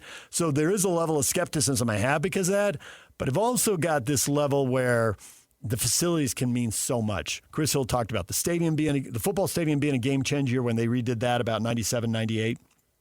The south end zone has been really important when they just did that more recently. We've seen it with the Delta Center. We're seeing it at Real Salt Lake. I think the Huntsman Center, huge upside. Now they have to have a good enough team, They might even make money off the other events in there. Gymnastics in there, women's basketball, volleyball in there. Men's basketball would be the big payday.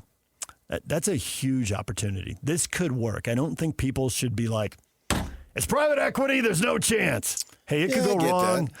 But there could be a lot of money, and the Huntsman Center to me just screams massive opportunity for the youth. Well, I think that one of the things that caught my ear, what he said, was he was speaking of Ryan, I assume Ryan Smith, and he said they don't have a lot of sponsors, but they got deep relationships with the ones that they have. So that means we're still, to an extent, a small town. I mean, we don't have a PGA tournament here, right? Because there's not the corporate dollars. And so that leads me to think, well, the U had to do something because there isn't as big of a deal possibilities with corporations here. And so this is something that, worst case scenario, it doesn't work. Well, is it something that they needed to try? And if it works, it could be a bonanza. Remains to be seen, And how much does the money trickle down to free up the NIL? Because that's where we're at. Yeah, and the trickle down is really a big deal. Yeah. The other thing he said in there, and it was one of the few definitive things he said, and they're just starting the deal, so it is hard to say a lot of definitive stuff. Even though we all want definitive answers, it is hard to provide them. We get that. But when he said doing nothing was an option, he's in lockstep with the president there. Like the current the way business has been done the last, pick 5, 10, or 15 years, that's not going to work for the next 5, 10, or 15 going forward. Right. Florida, and this is just one example that's in the headlines recently, when they redo the swamp, they're going to unlock a lot of value and make a lot of money, and they're going to take a quantum leap. But we already know about the media rights, and the Big 12's in a great position compared to a lot of leagues, and it's not in a great position compared to the Big 10 and the SEC. So everybody else is going to be going for it. You got to do something different. Now, whether this is the right or wrong thing to do, time will tell on that. Doing nothing when he said that wasn't an option, totally believe that. But the devil's in the details and the execution, and I'm sure there'll be missteps going forward. And we'll probably hear stories from disgruntled former employees, and stuff will be written or said or televised or whatever. Because doing something new, as you pointed out a million times, you're not going to hit it out of the park. every day in every way. There's going to be some 2 steps forward, 1 step back. You just have to make sure it's 2 steps forward, 1 step back, or maybe 3 forward and 1 back, and not 2 backwards and 1 forward. And you start giving up ground. And if they're making the playoff 3, 4 out of 5 years, then all's good. Absolutely. Well, it's how much. Then it's not. How much money do you get, and how do you put it back in your programs and make them win? Simply making more money and not translating that into victories. So what? We get pro sports teams do that all the time. Yeah. And the owners, some owners keep score on that's their scoreboard. And they don't care so much about trophies and playoffs. Fans do big time. That's what it's going to be about. Absolutely. Absolutely. And you're right about the trickle-down impact. This may not be about NIL dollars, but freeing up the philanthropy he was talking about. Mm-hmm. It's got to be. Yeah, it's got to be. It's all roads lead to Rome, and in this case, all dollars lead to NIL. All right, DJ and PK, it's 97.5, the KSL Sports Zone. Brian Taylor, Real Golf Radio, U.S. Open Championship. We're talking with him at the top of the hour. Stay with us. Welcome to This is Jay Scott and Ben Anderson. John Kurtz joins us. You can find his podcast, Open for Business, the Big 12 podcast, talking about the Sorsby trial. I don't think anybody expected him to be available to play next year, and now that looks exactly to be the case. Texas Tech already had a lot of attention on them, but that has ratcheted up about tenfold now. And, I mean, you talk about being the villain. From a Big 12 perspective, Tech thumped everybody minus Arizona State last year, so you're tired of losing to them. So you've got fans in the conference with a ton of built-up animosity. And now you throw on top of that this situation with Brendan Sorsby. If they're going to have him playing quarterback, Texas Tech might as well line up. They should just dress as Darth Vader when they come out there. Forget the helmets, man. Get the Darth Vader mask and just wear those out on the field. Like, they are going to get more heat than any college football team that I can remember this year. People are going to be rooting very hard against them. Catch Jake and Ben afternoons from 2 to 6 on 97.5, the KSL Sports Zone. Hey, sweetie, your mother showed me this Carvana thing for selling the car. I'm going to give it a try. Wish me luck. Me again. I put in the license plate. It gave me an offer. Unbelievable. Okay, I accepted the offer. They're picking it up Tuesday from the driveway. I haven't even left my chair.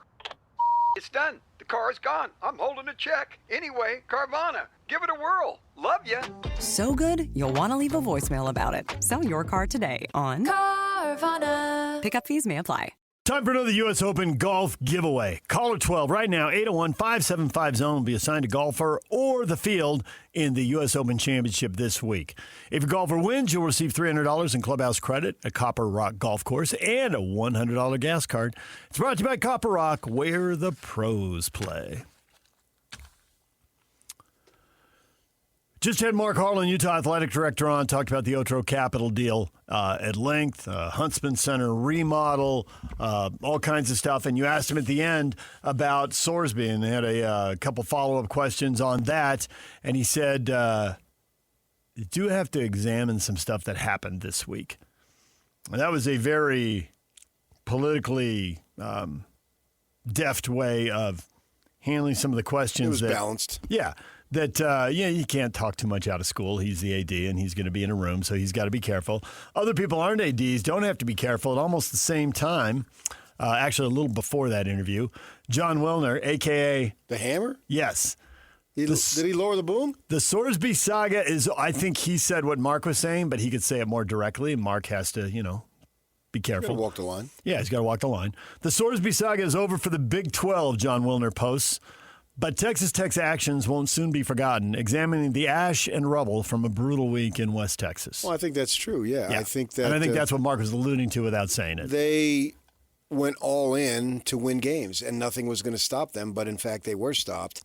And the issue with Sorsby, Sorsby was the peg for a much bigger story. This could not be allowed, because then that just opens the floodgates to a level that we couldn't even possibly imagine. And that's just not going to happen. And I think Yormark knew he had the hammer. And he was waiting to see if Texas Tech would come to its senses. Mm-hmm. And they didn't. I was extremely confident that there was no way Sorsby was going to take the field. It just wasn't going to happen. And the out was him going to I forget who we had on when we were talking about this, because we had people several days in a row, and the out was him going to the NFL, and that's what actually finally happened, even though it looked for a minute there like he'd passed that off-ramp. He doubled back and took it. I think they were trying to wait out Texas Tech, and Texas Tech was digging its heels in deeper, and what they didn't know is they were digging their own grave deeper. So there are multiple hot takes coming from fans to Wilner's post. You've got one guy, West Virginia Wings. So broken relationships within the conference. Texas Tech will try to get Brett Yormark removed. Yeah, well, Brett Yormark anticipates that. And Brett Yormark, those 3 rounds of meetings, first with the ADs to get ideas, then with the executive council to make sure, okay, is this our plan? And then you present it to all the presidents, get everybody to sign off on it. I think Brett's got himself covered there. Would you be surprised if there were any fallout? He just methodically, right down the line, that was textbook. I totally disagree with West Virginia. The political world in which we live in, everyone's got these strong emotions and extreme feelings. Well, 15 people in terms of presidents, 15 people in terms of athletic directors, and these subcommittees and all that, they were all in unanimous agreement. Yep. And all of us were in unanimous agreement. It's nothing against Brendan Sorsby. I've been around gamblers, as I said. I hope that he gets this under control. Everyone wants the best for this young man. He's a 22-year-old young man with his life ahead of him. Who wants him to end up like Art Schleicher in and out of prison because of the gambling, and you get so swallowed up in it? Who felt good about the Pete Rose situation? Nobody did. No. Nobody. And that was in a full-blown adult doing it in his 40s and so forth. Sorsby, when he gets to that point, you want him married with kids and whatever he wants to do in life, if that's what he wants, and away he goes. And I hope he makes an NFL team if he's good enough. No one's denying that by any stretch. It couldn't be allowed.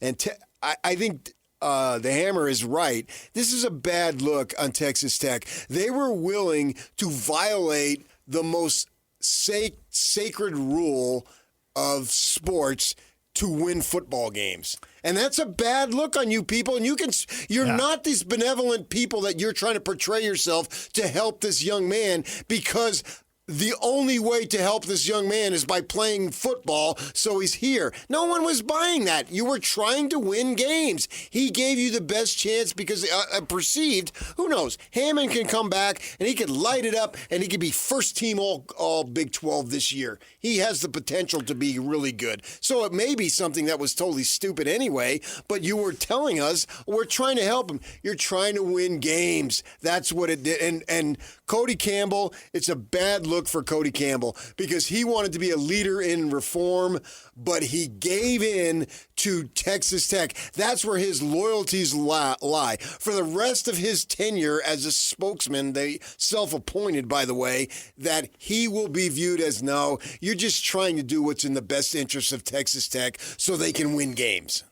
Bear Flag fan says I'd be surprised if Tech leadership, AD, president, head coach, survive more than a year, especially if they don't repeat as Big 12 champs.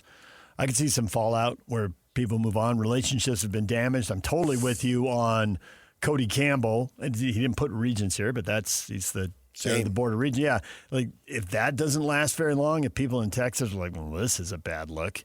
I can't have this guy. I mean, he can be super fan and fun NIL, but he can't be the head of the Regents. That's what I'm saying. He came down on the wrong side of the issue. A one in which has been since the beginning of time. Yeah, and everyone is against. In other words, the whole world of college sports was against it. It was the whole world versus one. Versus Texas Tech. Right. And I can't remember which writer said it, but I think we talked about it here too. It's like Sorsby there is the difference between worst case 9 wins and 11 wins and maybe 1 win, a conference title game, or 1 win in a playoff. It's like he's not the difference between 4-8 and 12-0. Like he's not going to have that kind of impact. The team's going to be pretty good. Hammond's supposed to come back at some point and be pretty good. And I hope he does. The Utes lost Rising the first year and had a decent backup and went 8-5. Mm-hmm. They didn't fall that far. Now it was the difference from 8-5 to the Rose Bowl and 10 wins, I think. They were 10-4. So it's 10-4 to 8-5. And you missed the Pac-12 title game. That was for a couple of wins. That was it was crazy. They staked out that ground, Jason, what is probably just a couple of wins. But even if it were for 12 wins, it's still that they right. staked out that ground. Yeah. I get it. Right. His ability should have been a non-factor, but it wasn't. And it would have been better if he was in the program and he played last year. But clearly you brought him in for $4 or $5 million, whatever it was, and with the idea of double down. As soon as on the field against, who was it, Oregon that shut him out in Miami, he said, we're going to double down. Yeah. Well, you did, and then you tripled and quadrupled it and so forth and so on at virtually at any cost, and nothing was going to get in your way until something did get in your way. Here's one. Someone says, I'm just here looking for the what about Cincinnati post. And sure enough, I hope there's this much outrage towards Cincinnati. He actually played there. Tech will be fine. Well, that's a Tech 10, I'm sure. Yes. Kevin Keller, I give him credit for using his name, at Red Raider Keller. Yeah. So, yeah, predictably. I mean, he has all sorts of bias. And there's also Blame the Media, which is awesome considering over here there was more than 100 football teams and how many conferences lined up. But that's the easy way out. Journalists are so busy looking to bury Tech that most of you have missed the obvious facts. Sorsby sued for an injunction, not Tech. Tech legally had to comply. Tech clearly stated there was no plan to start Sorsby, citing his recovery. Within a week, Tech settled with him regarding NIL and Sorsby split. Go Tech. That cleans up so much of the story so fast and ignores so many things that happen. That is spectacular. Fans. Yeah. They're fans. And they want to win. And the Big 12 had a lawsuit, and lawyers didn't think they could win. They want to win. It. You're right. You're trying to bring in logic with fandom. They want to win on Fridays and Saturdays, and then they want to win in December. And they didn't sit quietly while they sorted this out. They staked out the ground. And this is something that they think could potentially, plus it's their university, and it looks bad, and they're going to defend it. We saw it with the McMurphy thing with the assistant who was, what was he, spousal abuse? Was that what it was involved in all that stuff? And they're all coming after McMurphy because he had the story. And it was right, and they wanted to win. They're thinking anything gets in the way of winning, and that's the deal. Texas Tech has proven that they want to win at the highest level, no matter what the cost is. DJ and PK, it's 97.5, the KSL Sports Zone. Coming up, top of the hour, Brian Taylor, Real Golf Radio, U.S. Open Championship. Stay with us. 3, 2, 1. This is Scotty G and Coach Tim LeCoq. He is the president of basketball operations for the Utah Jazz. Austin Ainge, kind enough to join us. Is there a point where you lock your board down and say, okay, we're all on the same page. Let's not overanalyze this. This is all what we're feeling, and let's just stick with it. I think at some point after we get everybody in and spend our time with them, and that's kind of the final bit of information that we haven't been able to gather. And again, I don't want to overrate that and say that everything comes down to a few meetings with us. We'll just try to not lock it in until then, and then pretty shortly thereafter we'll kind of just say, all right, this is what we're going to do. These two, this is number one, this is number two. If one's there, we take them. If one's gone, we'll take two, and that's the way we'll do it. Catch Scotty G and Coach weekdays from 10 to 2, presented by Mountain Land Supply on 97.5 the KSL Sports Zone. Don't miss your chance to win big every week on the KSL Sports Zone. This week you can win tickets to see the legend, Rod Stewart. Utah First Credit Union Amphitheater, June 19th. Great seats still available at livenation.com. Listen to the KSL Sports Zone all day tomorrow for your chance to win. Now, Mark Harlan said Ryan's team. I assume he meant the Jazz. He didn't mean BYU, did he? And when he first said it, I took it as he's not really calling BYU Ryan's team, is he? And then it's a Jazz. And then I thought Jazz. He's not going to do that. No. I thought Jazz. I did go, I know why you said that. I thought that. But no, I thought it was Jazz. I thought the stuff he said about sponsorship. I've heard some stuff about them consolidating sponsorships at the Jazz. And as he got into his answer, it aligned with what I'd heard about how the Jazz have, and the Mammoth. I thought I also alluded to it being downtown as well. So there was later in the answer. I think there was a reference to that. It was a reference to the Jazz. But it was he wouldn't have said that. It was they pivoted on having fewer, bigger, and decided to be more lucrative to have fewer sponsors that had a bigger investment. Because everybody knows when it comes to BYU basketball, it's Danny's team. See, and I think the whole thing about that, the knocking on doors, I was getting more at, it was sponsorship, but also selling the tickets. And how do you go out and interact with more people? But to his point about sponsorship, what he said aligns with what they did with sponsorships with the Jazz and the Mammoth. Have fewer of them and have bigger investments. Who is it in football? Is it Steve's team? Is it Ty's team? Andy's team? Kalani's team? Lavelle's team? I think it's Lavelle's team. Yeah, I'd go with that. Yeah. Because Kalani is a protege. Oh, yeah. Kalani's got memories from the 90s. Lavelle was still there, standing on the sideline, calling the shots. And Kalani, it doesn't take much for him to reference Lavelle. He doesn't do it every day. But if you get him on the right topic, yeah, Lavelle's influence, yeah. Right. And that's cool. Fans love that. Mm-hmm. Well, Kyle Whittingham always talked about his 4 influences. And I think for Morgan, I guess it would be 3 for Morgan, and then for Kalani, Lavelle, and Kyle, he'd have 2. But maybe he'd go Gary Anderson. Maybe he'd go 3. I don't think I've heard him really spell it out. He references people now and then, but I don't think he's... So for Kyle, it was his father, Lavelle Edwards, Ron McBride, and Joe Glenn? You got 3 out of 4. Cowboy Joe. I think it was Urban Meyer, not Joe Glenn. Oh. But thanks for the Joe Glenn reference. Hey, you got to be held accountable. The early days. Kyle. Those one-fingered salutes, man. Perhaps that needs to be reviewed. Yeah, if you're speaking to the students on a Tuesday in the student union, it's okay. It is. We're going out there and win. Okay, this is Tuesday. Kyle, meanwhile, get the onside kick ready. He's going to pay. Wait, you can't just say something, man. You got to be held accountable for your words. And then Joe's over there giving him the bird. And then he gets asked about a postgame. No, I didn't. It was on TV. They got replays and everything. Uh-oh. Well, yeah, but you're in the moment. Yeah, they were in the moment. I totally get that. That's why it's just You didn't funny remember now. It's neither. No, that's not the right kind of moment. That was 2 guys who generally have pretty good reps and all that. Just got a little fired up in the moment. It happens. Yeah. And they did come clean a few days later. Well, and, within 24 hours. Oh, 24 hours, Kyle okay. had made all right. amends. Sorry about that. I was a little over the top there. Got away from me right there. No one was hurt. Who hasn't had the fastball get away from him? The old slider bounces in the dirt in front of home plate.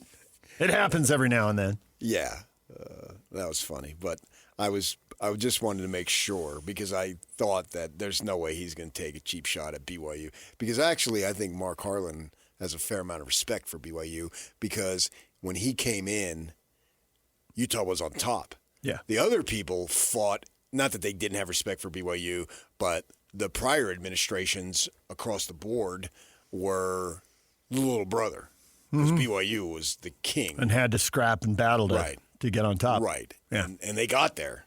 And then when Mark had come in, I was going to say the Eagles flying, but the Ute flag was flying much higher in an enormous way. And now it's leveled out to a degree. And we're speaking football, obviously in basketball, the Utes got to get it going. And that's going to be interesting to see, what an arena does and what this private equity does for basketball, because so much of the emphasis on football and basketball has been in a slump now for a good while. And can they recover? I'm not sure they can recover to the level of Rick Majerus. But I don't rule anything out in sports because crazy things happen.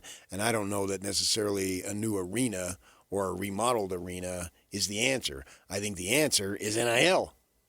Yes. Chicken and the egg time right there. Yeah. You need the NIL to get the players to fill the arena. Right. To get people to pay top dollar to be in the arena in these premium spaces. But you need the premium spaces to create the money to have the NIL. And so you're right. It is chicken and egg. And where do you break through? And maybe you just try to do it all at once and build a plane while you fly it, which is not what people want to hear. And yet, here you are. How else would you do it? Yeah, well, let's for Utah basketball, let's get them to 500 in the league, which that's an NCAA tournament team. That's what I'm saying. Right. Yeah. And that needs to be the goal. Mm-hmm. Get to 500 in the league. Are they going to go back to, is it 20 this year or next year? So find a way to get 10 league wins in a difficult league. And then at that point, you've made significant progress, and then you have that opportunity to make that next jump. Well, until you get to that point, anything beyond that point is a waste of time. don't even bother talking about it. And so they're going to need the money because what they don't want to have happen is turn themselves into a higher level UVU. Now, UVU has done a masterful job of being in that position, reloading against its level of competition, but trying to do that in the Big 12 is far more difficult. And so they don't want guys, and they've had that. Who was the kid last year who took off, who was doing all the scoring? What was his name, Smith? It's always somebody. I mean, that's what the last few years have been. Kata a couple of years ago went off to BYU. The kid who did most of the scoring last year, and then he takes off. And so we saw that with like New Mexico. They became Devin Dampier. Yeah, I'm going to take it to the higher level and play in better competition and get more cash. Well, everyone's going to say yes to that. So they can't afford to do that. When you look at BYU, the last 2 years under KY, help me if I'm wrong here, but I think most of the kids who left didn't go to a bigger program where they're starring there. Like Devin Dampier starred for Utah last year after coming over from New Mexico. Most of the kids who leave BYU, it's a lateral move at best. Were you talking about Keanu Dawes? No. 12-9? Then you were talking about Terrence Brown. Brown, that's what I knew it was the obvious, a common name. I thought it was Smith. I was thinking of Terrence Smith. And he was just a shade under 20 points a game. Right. Yeah. And he was a junior. He's got a year left. But yeah. And Dawes goes to Kansas, right? I get it, because you want to have an opportunity to win. But there, you had three guys averaging double figures, and there's two of them. Yeah. Gone. Right. Yeah. And so you can't keep starting over every single year. Right. And the third one was a senior, so they are starting over. There you go. Yeah. All right. Coming up next, Brian Taylor, Real Golf Radio, U.S. Open Championship, Shinnecock. We will talk with Brian next. Get the lowdown. Stay with us. Hey there, it's Wayfair here, where delivery and setup are as easy as a few taps on your phone. You're relaxing in an old hammock, scrolling Wayfair's app, when you spot it, a brand new patio set. Next thing you know, Wayfair delivers it right to your patio and sets it up. Oh, you need a new grill too? All right, Wayfair's got you covered. With Wayfair's Room of Choice delivery and fast expert setup on qualifying orders, life gets a little easier. Visit wayfair.com or the Wayfair app. Wayfair, every style, every home. Overwhelmed? That was me with diabetes. Hey, I'm Jabron. Between teaching and coaching, managing diabetes felt like an extra job. With the Freestyle Libre 3C GM, I get real-time glucose readings and have the insights to make informed decisions. My life feels lighter now. Learn more at freestylelibre.us. The views expressed should not be used for medical diagnosis or treatment as a substitute for professional medical advice. Individual circumstances may vary. For prescription only. Safety info found at freestylelibre.us. Hey, sweetie, your mother showed me this Carvana thing for selling the car. I'm going to give it a try. Wish me luck. Me again. I put in the license plate. It gave me an offer. Unbelievable. Okay, I accepted the offer. They're picking it up Tuesday from the driveway. I haven't even left my chair. It's done. The car's gone. I'm holding a check. Anyway, Carvana, give it a whirl. Love ya. So good, you'll want to leave a voicemail about it. Sell your car today on Carvana. Pickup fees may apply. Make game day yours. Tickets, food and drinks, stats, and streaming. Everything you need is in the Utah Mammoth app. Download today and make game night easy. Download on both Android and iPhone. Tusk Top. DJ and PK, it's 97.5, the KSL Sports Zone. It is U.S. Open Championship Week, which means we're going to be hearing from Brian Taylor and Bob Casper all week long. Brian and Bob's appearances are brought to you by Mountain America Credit Union, Mountain Supply, Black Desert Resort, Hoops Vision, and Uinta Golf. Brian, good morning. Morning, gentlemen. The U.S. Open is going to Shinnecock. There is a famous name in U.S. golf history, and I had occasion to be driving back on the freeway on a Saturday morning a week ago, and I got to hear a big chunk of your show, and I heard you list off all the big-time courses that you have been able to play. This show's really worked out for you. What a show off. I was like, you're just checking Show some humility. One famous course after another. I don't really need to play Pine Valley again. I'm like, whoa, okay, all right, cool, good to be you. This guy. I shouldn't put that out in the universe, should I? No. That's not good. Bragger. Yeah. But the show has worked out for you well, hasn't it? It's been pretty cool. It probably doesn't hurt that my partner's dad won a couple U.S. Opens, and they have been so kind to invite us to media days to be able to play some of these great golf courses. So Pine Valley, by the way, wasn't one of those. That was just a relationship. And so the point I was trying to make with that, obviously, if we had a producer with a honk button, he would have probably been firing away that morning. But the point is that just because a golf course is rated one of the best golf courses, or just because it's really a hard golf course like Oakmont last year, doesn't necessarily mean it's a fun golf course to play. And so I was just trying to offer some perspective on Shinnecock that is one of my probably top 3 favorite golf experiences that I've ever had. It's one of those golf courses that's hard, but it's still fun to play. And so I was sad this year. We did get invited 5 weeks ago. Wasn't able to make it. But it's a treat. It feels like one of those places when you walk on the property, you just know you're at a special place. The golf course is fun. And I'll tell you what, so what makes it fun? That was what the discussion came into. Fairways are pretty generous, so you can hit driver. You don't feel like, you stand up on the tee and you're already defeated. The challenge then becomes a second shot. And I think when you're a golfer and you like the challenge, you play regularly, the second shot is what's exciting because you can see the goal. It's in range. It's right there in front of you. And can you hit the shot that will enable you to conquer the test that is before you? And I think Shinnecock offers that beautifully. It's right there. It's not easy. It's not just a lot of tour courses. These guys are driver, wedge, throw darts at the flag and tap in for birdie or eagle and move on. This one's a little more strategic. Obviously, that's why it's hosting major championships and not just regular tour events. But it's a special place. It's a fun golf course. It's a hard golf course. It's going to test these players. But I don't think you're going to hear the players complain so much about the setup or the golf course as they do just their own ability or inability to master it. What's this deal I've been reading about watering the Thank course? you. What was that? Sorry, that was Yak referencing the line about if we had a producer at a honk. Oh, okay. Nice. Good for you. I missed that. Exactly. I hear that playing over in my head a lot. That's one of my favorite drops. What is... This interview is now wrecked. Go ahead, Yak. Just 20 more times. It's fine. What's the deal about watering the course at 2:00? I've heard something about that. What are they talking about? So what's interesting is that the weather, because of where this sits in between the bay and the ocean, and it's fully exposed links-style golf course, one of the finest links courses the U.S. has to offer. Scotland's over there saying, "Wait a minute, But look, this is one of the best. Long Island is just such a gem. If you wanted to have you could have a whole show on, where's the best place to play golf, and Long Island's got to be right there. So what happens is the weather can change so drastically, right? I mean, when you're near the ocean, all kinds of things can happen. You can get extra humidity, you can get extra wind, you can get lackey, you get all kinds of things that can take place.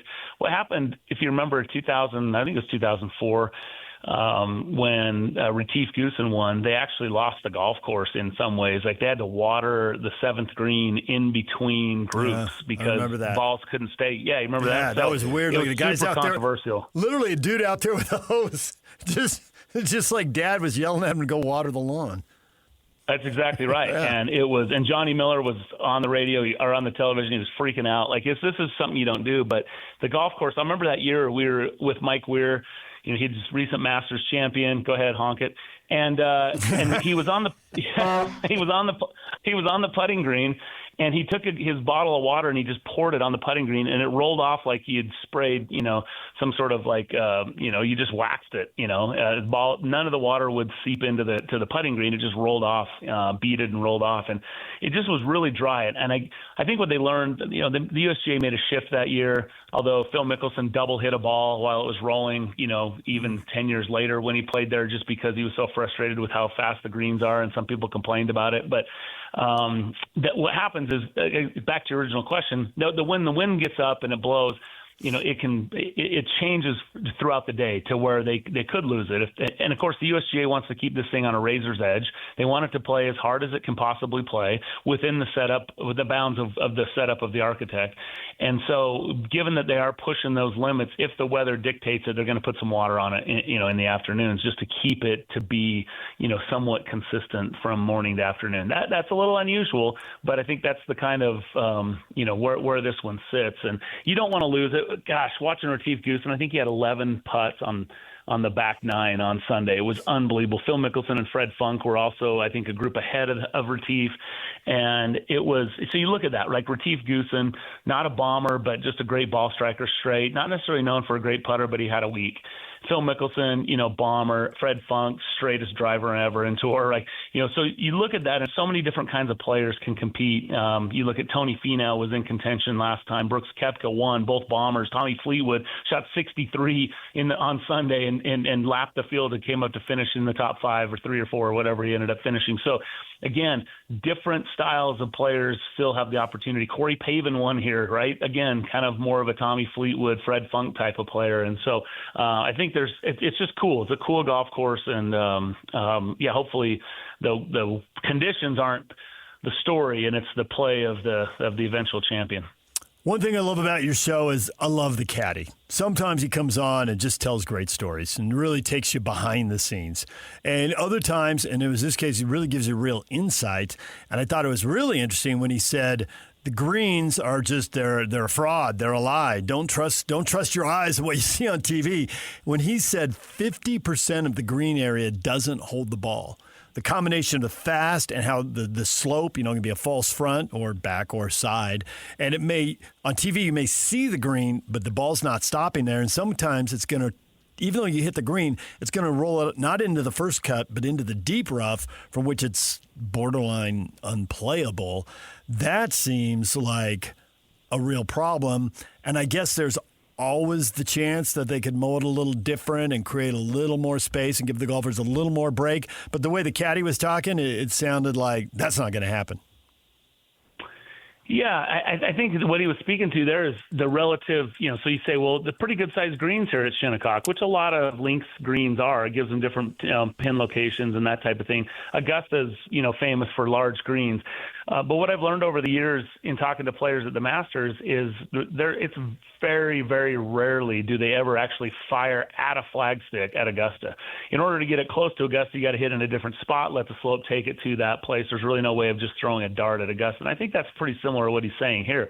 So pretty big green surfaces, but if you don't hit your spot, it could land right next to the hole. I think Pinehurst is a little bit this way as well. USGA loves this kind of thing. It just requires a lot of accuracy and discipline when you're coming into these greens. And so I think that's why you're seeing Pinehurst as an anchor site. I think you're going to see Shinnecock as one of those as well. And it's one of the original founding clubs for the USGA back in the late 1800s. So that's what he's speaking to is sure, hitting the green or landing your ball initially on the green is a goal for sure, but trying to get it to stay there and give yourself somewhat of a makeable putt is a whole nother story. And so these guys have such control over their golf balls, right? I mean, that's what you don't really realize as a recreational golfer. We love to go out there and you hit it on the green. We were at Black Desert yesterday, and the greens, because of the 100-degree weather, the greens are really, really nice and they roll, but they're pretty sticky and they're relatively slow compared to what you would see in the fall when the tour comes to town. Balls, you can hit chip shots and it'll roll up and stop. Where once you get those things slick a little bit, firmed up, you have to be able to put spin on the ball and the right spin on the ball in order to get it anywhere near the place that you want to finish up. So that's what I love with watching these guys. It's a master class. The USGA wants to, as they say, get every club in your bag dirty, and they want to also challenge the 6 inches between your ears as well, and just make it a really, really difficult stern test. And hopefully that'll happen again. Like I say, hopefully we don't have any controversial type setups, that it's more just let Shinnecock do what it's going to be, and that's what they promise they're going to do this week. But it's this one's, a lot of the guys I talked to, they're like, this one's ready. All you have to do is just change the pins and put USGA tee markers on the box, and it's ready to host the U.S. Open at any time. So that's the kind of course we got this week. I was thinking about going, Brian, but then I see footlongs are $19. That's out of my price range. Well, but the good news is you only really need to eat half of that, so split it with a buddy, $8.50, you're in. I don't know if you've done the math, but $8.50 is not half of 19. Or $9.50. Dang it. Let's go close. So close. That's why I was a communications major and not a math major. I could never do it. Come on, bad math deserves a honk, Yock. There we go. But the good thing is a Corona premium is $12.95, but a Corona non-alcoholic will save you $1. That's $11.95. Who's drinking non-alcoholic Coronas? I assume you, Brian, but I guess I was wrong. I'm not drinking that. No, So I mean, you're drinking the Corona Premier? I'm not drinking either Coronas. I mean, you're either drinking Corona or you're not. That's the way I would look at it. Draw a line in the sand, Brian. I'm not a beer drinker, but if you're going to drink beer, I think you drink beer for a reason. Not because it's refreshing. It's not less filling. It doesn't taste great. There's a reason. What is the reason? Just taking the marketing guys to town. It's not less filling. It doesn't taste great. All right, what's the reason then? John Madden going to you need to manufacture some enjoyment. If you need that, go for it. But it's not. I mean, if you're not going to drink the Corona, have a lemonade, for crying out loud. Jeez. Have a Coke. Okay, lemonade, though, And a smile. Sun Cruiser pink lemonade is $14.45. So now I'm paying almost $2 more. So really, you decided you're going to go to the U.S. Open in the Hamptons. Yeah. And you're complaining about $12 drinks. Okay. I mean, maybe this one's not for you. Well, PK. but I wasn't golfing at Black Desert. We were there yesterday. No, I wasn't there. I can maybe afford Dixie Red Hills, but you're golfing at Black Desert. That's right. And you know what? And you should be at Black Desert because the drinks are included. Except for the Coronas. You got to pay for those. Yeah, I can't afford it. If they were included, I would go. Hey, when are we going to play golf anyway? Why don't we have like the DJ PK Open? When's that going to happen? On the 12th. And by open, I mean invitation. Never. I know you would just let it go. Why not? I pitched it. It fell flat. Pitch it again. Okay, I'll pitch it again. Pitch it a third time. You got way more status now. Yeah, we'll see. Here's my thought. If you think winning a U.S. Open is difficult, how about standing over an 8-foot putt? Let's say you get a sponsor to give away $1,000. You got an 8-footer, but PK gets to heckle you as you line that up and try to make it. Just a couple $100. I want to see that. Yeah, just a couple $100 of merchandise on the line in the old clubhouse gift shop. If right? I'm putting an 8-footer for $1,000, I'm just hoping I make the comeback. I've heard people who like to toy with other human beings a lot, so maybe he likes to do that. How do you feel about Scotty Scheffler in the Career Slam? We're going to get a little history. What do you think? It's been kind of an interesting few weeks on tour. I mean, you've got Aaron Rai winning the PGA Championship. I mean, I know we all predicted that. JT Poston won recently. Bud Cauley got an emotional victory Sunday. You've got Wyndham Clark sort of resurrected his career at the Byron Nelson. So it hasn't exactly been, sort of the who's who since Rory won, the second of his two Masters, I guess. And there's that math working again. So it's hard to say, right? That said, when we did our way too early major championship predictions back in January, Bob and I both settled on this one. If we're going to pick Scotty, and you feel like you have to pick Scotty to win at least one major, right, the way he's played the last couple of years, it might as well be here at Shinnecock. It might as well be like Grand Slam Bob wants to add a whole list. Bob wants that Grand Slam club to be jam-packed with people by the time we're done with this show. Yeah. And so he's rooting for that. But I really think, look, Scotty turns 30 on Sunday. There's a lot of really cool storylines that go along with that. He definitely hasn't been peak Scotty Scheffler this year. And yet when you say that, I think he's got like 5 runner-up finishes in the last several starts. I mean, he's just he's such a good player. His stats are all still right there. Putting is good. Driving is good. Maybe he hasn't been quite as close. If you listened to the show Saturday, you also heard the caddy go on a way too long of a rant about proximity. But his proximity is really the only thing that I've been able to see that has, potentially slipped a little bit. And back to your comment about there's certain places on the greens that you need to be pretty precise with, perhaps that could be his undoing this week if he doesn't go on to win. But, I still think Scotty's the guy to beat. He's number one player in the world. He knows how to win major championships. He's super mentally tough. Doesn't seem to get rattled other than we saw it, right? A couple weeks ago, he's kind of going off on Ted Scott when the wind changed. Yeah. Yeah. And so, and the caddy told us, the caddy told us off the air that Ted was really struggling with that, that was a difficult thing. He kind of internalizes those kinds of things. And so, we'll see. Hopefully everything's, hunky-dory this week with those guys and they get it all going. But I don't think you can say you don't like Scotty. I think he's a betting favorite for a reason. And, he's number one player for a reason. And he's the guy to beat. But, if he doesn't win this week, does that mean his window's closed, that Scotty's done?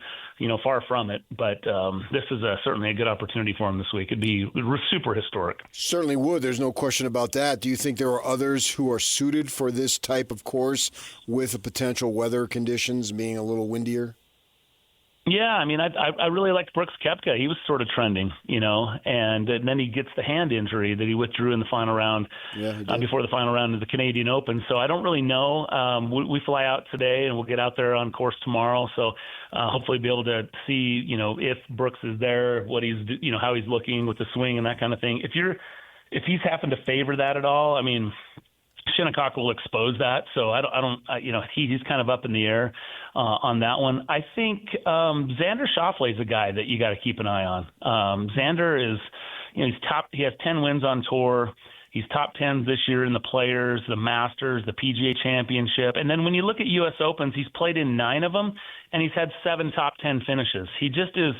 I think he leads the field in scoring average at U.S. Opens for players not to have won the U.S. Open. The guy just feels like he's a U.S. Open stat machine.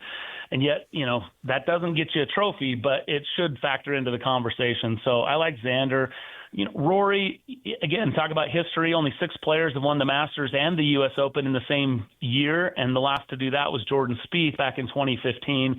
He does have 30 tour wins, most of any player in the field. Imagine that. We're here at a place where Rory McIlroy is sort of the elder statesman and most successful player, which is I thought was pretty interesting with Tiger and Phil both out of the field this week. And so interesting. The other one I like is Matt Fitzpatrick. This is a guy that I just really like his play. I think he's going to win a major this year. I picked him to win the Open Championship coming up next month, but I wouldn't surprise me. He had a really good finish. What did he finish, second or third last week? And runner-up last week. And he has 6 top 10s in 14 starts this year, so including 3 victories. So I like Matt Fitzpatrick. Yeah, I know a guy who picked him when he was a total unknown, and he won the U.S. Open. And the other guys, one of guys, like he was born to play golf, and he got beat by somebody who doesn't know what he's talking about, but yet he picked Matthew Fitzpatrick. You remember who that guy was, DJ?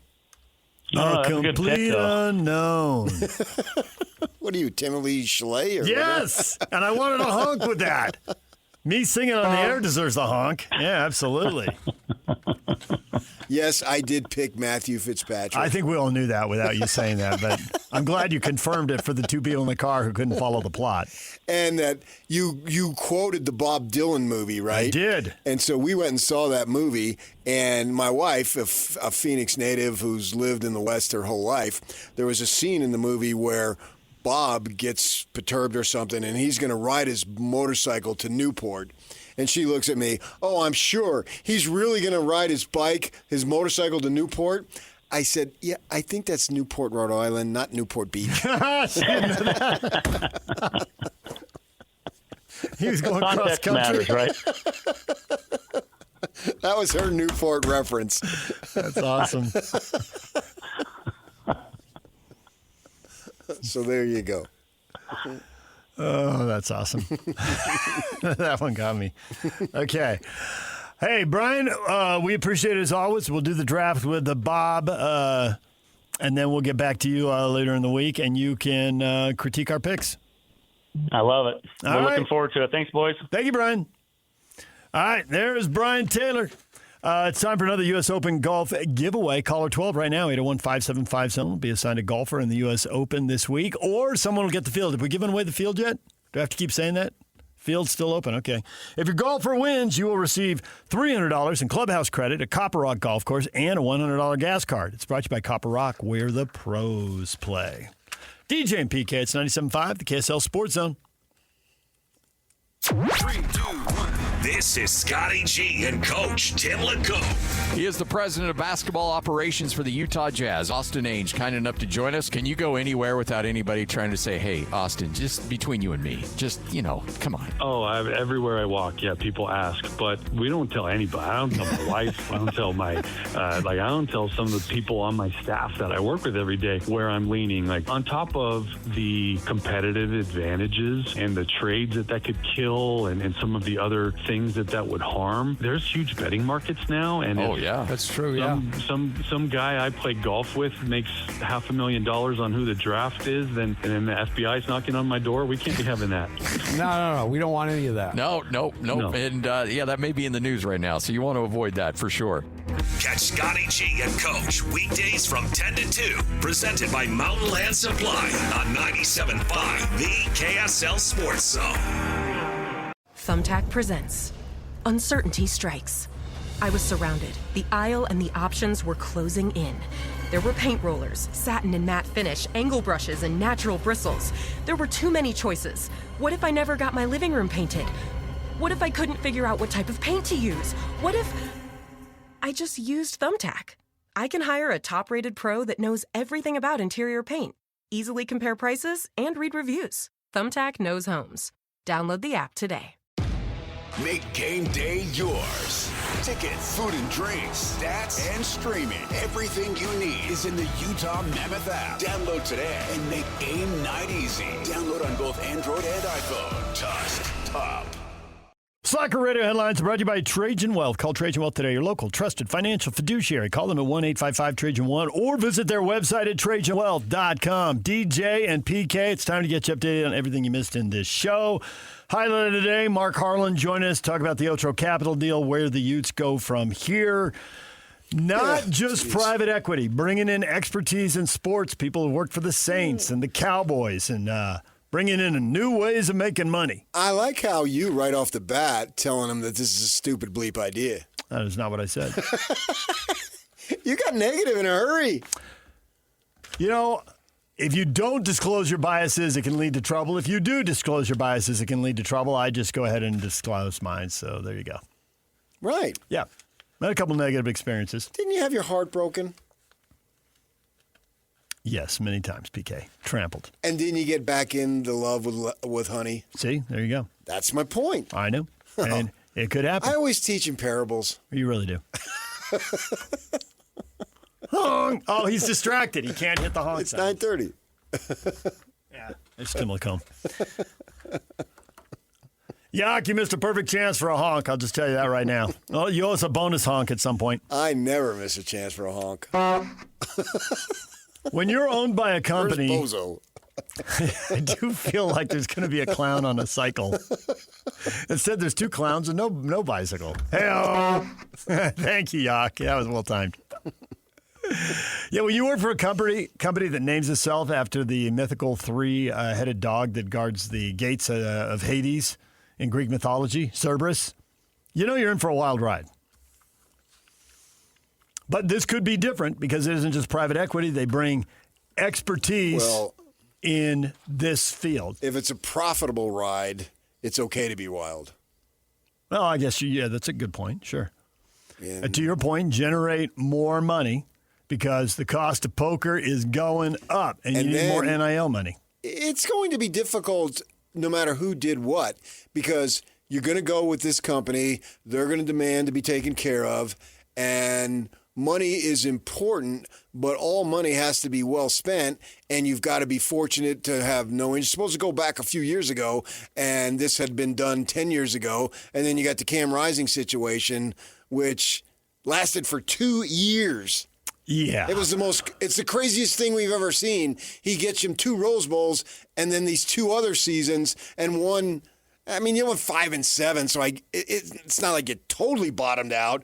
But the roller coaster nature of those 2 seasons was taxing on everyone involved. Even though you won 8 games, it seemed like that was a lot of effort to win 8 games, going back and forth, and then the next year, blah, blah, blah, blah, blah. And it was just so emotional. The 8 games seemed hard at the time. Yeah. But then when you got a load of the second season, which is just a second season of frustration, we're doing this That's again. what I'm saying, yeah. That's its own problem before the results start coming in. But there's a 7-game losing streak after a 4-0 start. Yeah, it just unprecedented. That really, yes. 8-5 looked pretty good at that. 8-5 with a win over USC at the Coliseum in the last seconds looked pretty good at that point. Yeah. I was there for that one. Yeah, that was a wild game, and beating SC's fun, and doing it in the Coliseum. Field goal went through the uprights there. I was right there. Bedlam, chaos. Right below. And, they won again. But so my point is, you can do all the things that are right and still have some bad breaks. And if you do all the things that are right financially, but it doesn't translate to wins on the field, nobody cares from the fan's perspective. But if they don't get the finances right, then the coaches are really hamstrung and don't get a fair shot. And I don't know anybody cares about that either, but you feel bad for the coaches you think can do it. Let's just disclose more biases. It's Bias Disclosure Day, and we've done this before. But we both covered Alex and Morgan. We literally interviewed them after games when they played. And we've known them all this time. And we think they can do it. We think they're good hires. We think they can both do this. And we'd rather see them do it than fail. But if they don't have enough NIL money, we'll never really know what they were capable of. Is it the 3-headed dog or nothing? I'm not so sure about that. No, there's plenty of gray areas in between. Well, what I'm saying is, I am sure about that. Wouldn't they have some more? They would have NIL money without this group. I get my idea is they want to take it to the highest level. They do.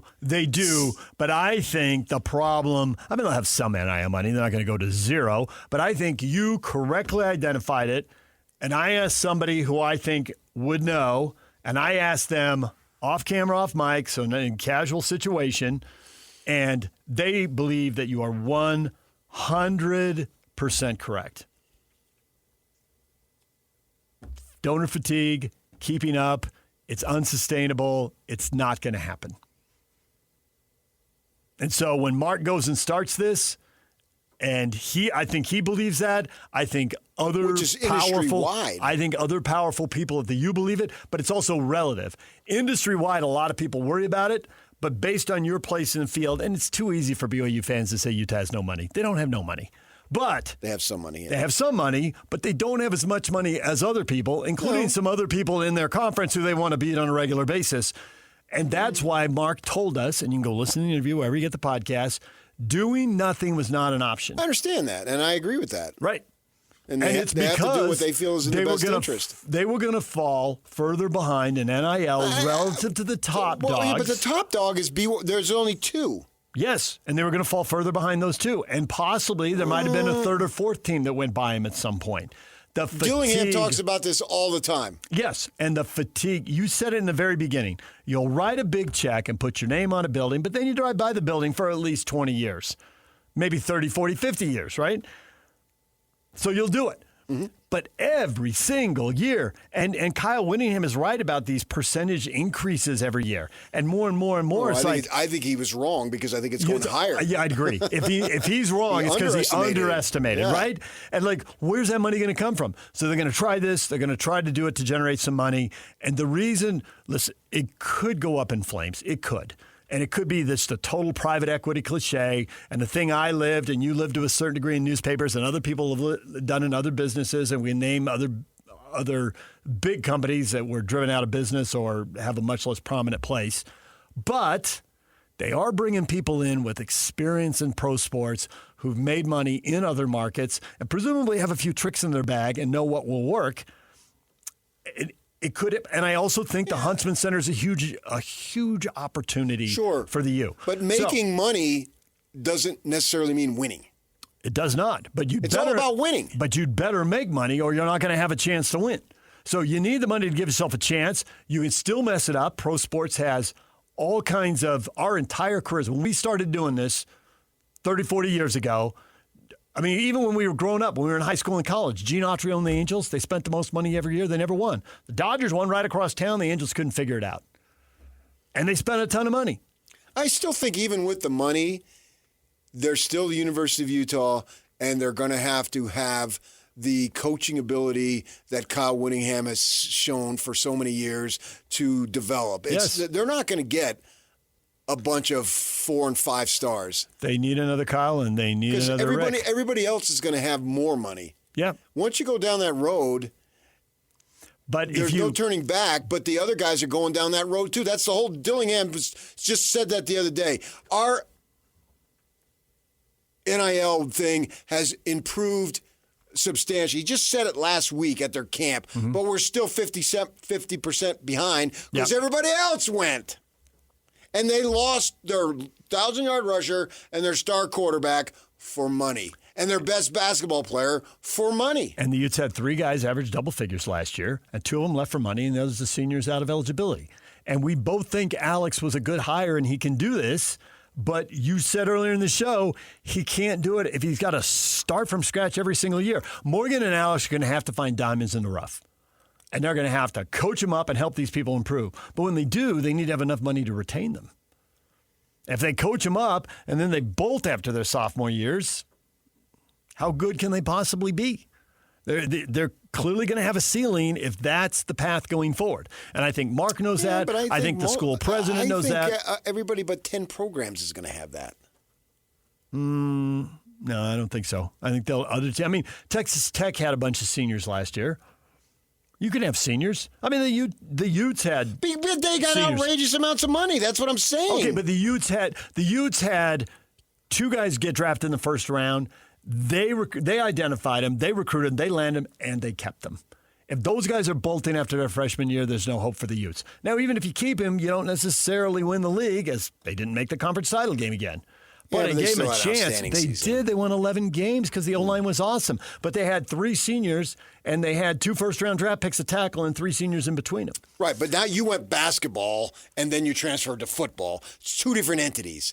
The basketball percentage of transfers is far greater than football. But your football team can get picked over if you're good and you don't have enough money and you have a rep for diamonds in the rough. And Kyle did and then pick you it go over. Pick off somebody else. Kyle did pick it over going to Michigan. But there's not but I mean, it's like, I don't think he picked it over. Well, he took the guys he wanted, and John Henry Daly had a third of the team sacked, so that's a big loss. No question. Yeah. No question. I mean, he took like 6 guys. Right. But the impact guys I think he's taking. Football, you have a better chance of keeping guys. Yes, but you have to keep so many more guys. It's still a problem.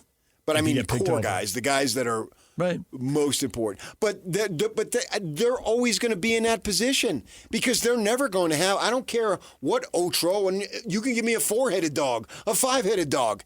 Are you going to be able? They'll just, if it works, then LSU will do it too, and you're always going to be battling against that. And we talked to Mark about Ohio State will do it. And we talked to Mark about that. There's that perception that, hey, they're doing this first because they're desperate, and Mark did not want to hear anything about that. He jumped in on the question and made it clear 30, 40, 50 schools calling him, what are you doing? How are you doing it?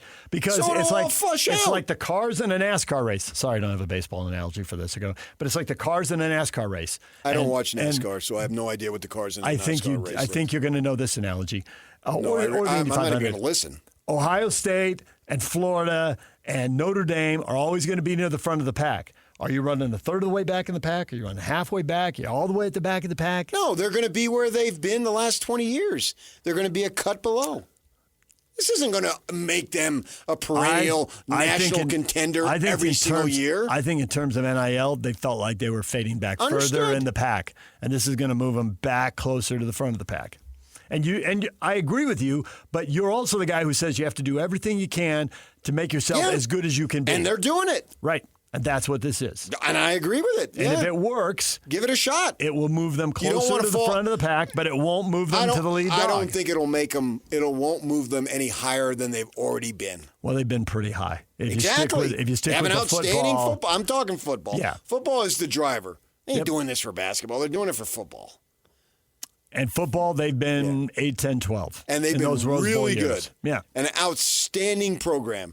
But they haven't been at the top. I don't see where this is going to all of a sudden elevate them to the top. Because you're still in Salt Lake City. You're still removed. We have a smaller population. Thank goodness for the Polynesian folks coming in because they have produced good football players. I think that would be really difficult to win at the highest levels that they've been able to win. Well, I think that you can specifically look at the Polynesian influence in high school football and say, why is Utah, which is smaller than Colorado, it's awesome, dramatically outproducing Colorado in terms of quality football recruits?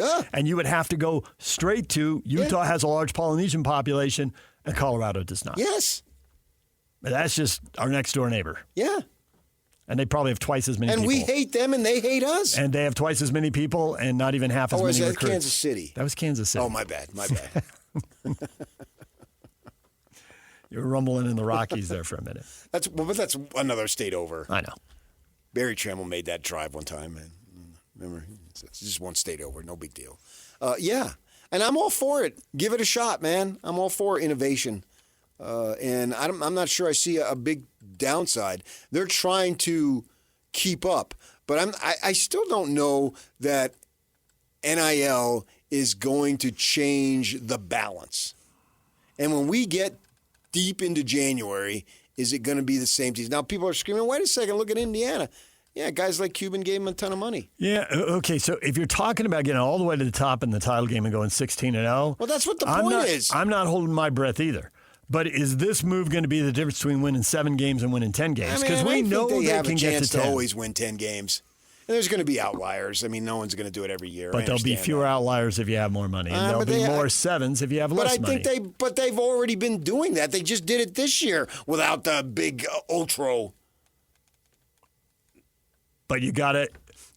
And why can't it be done again? I think it can be done again. Well, I think it goes back to what you just said about Arizona State. You're going to have to get 50% better and grow dramatically just to keep up. Yeah, and I don't think the Sun Devils are. And the They're bar is still going to have to find guys. That's why he keeps listening to what he says. We want to find guys that want to be here. What he's saying is, we can't pay top dollar, but we want you to be here, and we'll coach you up. And Morgan said almost the exact same thing at his press conference. His introductory press conference, and the red flag in my mind went up right then. Because they know they're not going to be able to compete financially. LSU can pick off the quarterback, which they did. Texas can pick off the 1,000-yard rusher, which they did. And what Arizona State has is a guy who can identify and develop quarterbacks, which is a huge asset. But retaining them is going to be a problem. And they're going to have a ceiling.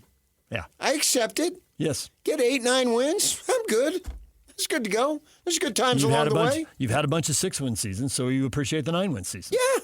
That's good enough for me. Yeah. 3 more weeks of being fired up. And then they play in some bowl game that nobody pays attention to. Okay. But even though you didn't win it, wasn't it fun to give Texas Tech their only L? Oh, for sure. Didn't you text one of your Sun Devil fan friends, roommates, whatever, somebody? I had a seance with Frank Kush. You did not have a seance with Frank Kush, but I appreciate the thought. Yo, Frank, great. That would have been a good honk. I had a seance with Frank Kush. I got my Ouija board out. I'm really glad Brian Taylor came on. Next thing you know, Whoopi Goldberg was there. And Seances, Ouija boards. We have gone off the rails here, gentlemen. And then he got on the pottery wheel. Whoa, my love. That was a masterpiece of dog shit. DJ and PK, when we come back, your feedback next. Stay with us. DJ and PK, it's 97.5, the KSL Sports Zone, and it is time for your feedback. What do you have to say about today's show? Sam Amick says the Jazz are going through a bad stretch. Darren Peterson won't work out for them. Walker Kessler's mad he didn't get a contract extension last summer. What is your concern? CJ Real Hoops. This is an all-beef patty special. Sauce, lettuce, cheese, nothing burger.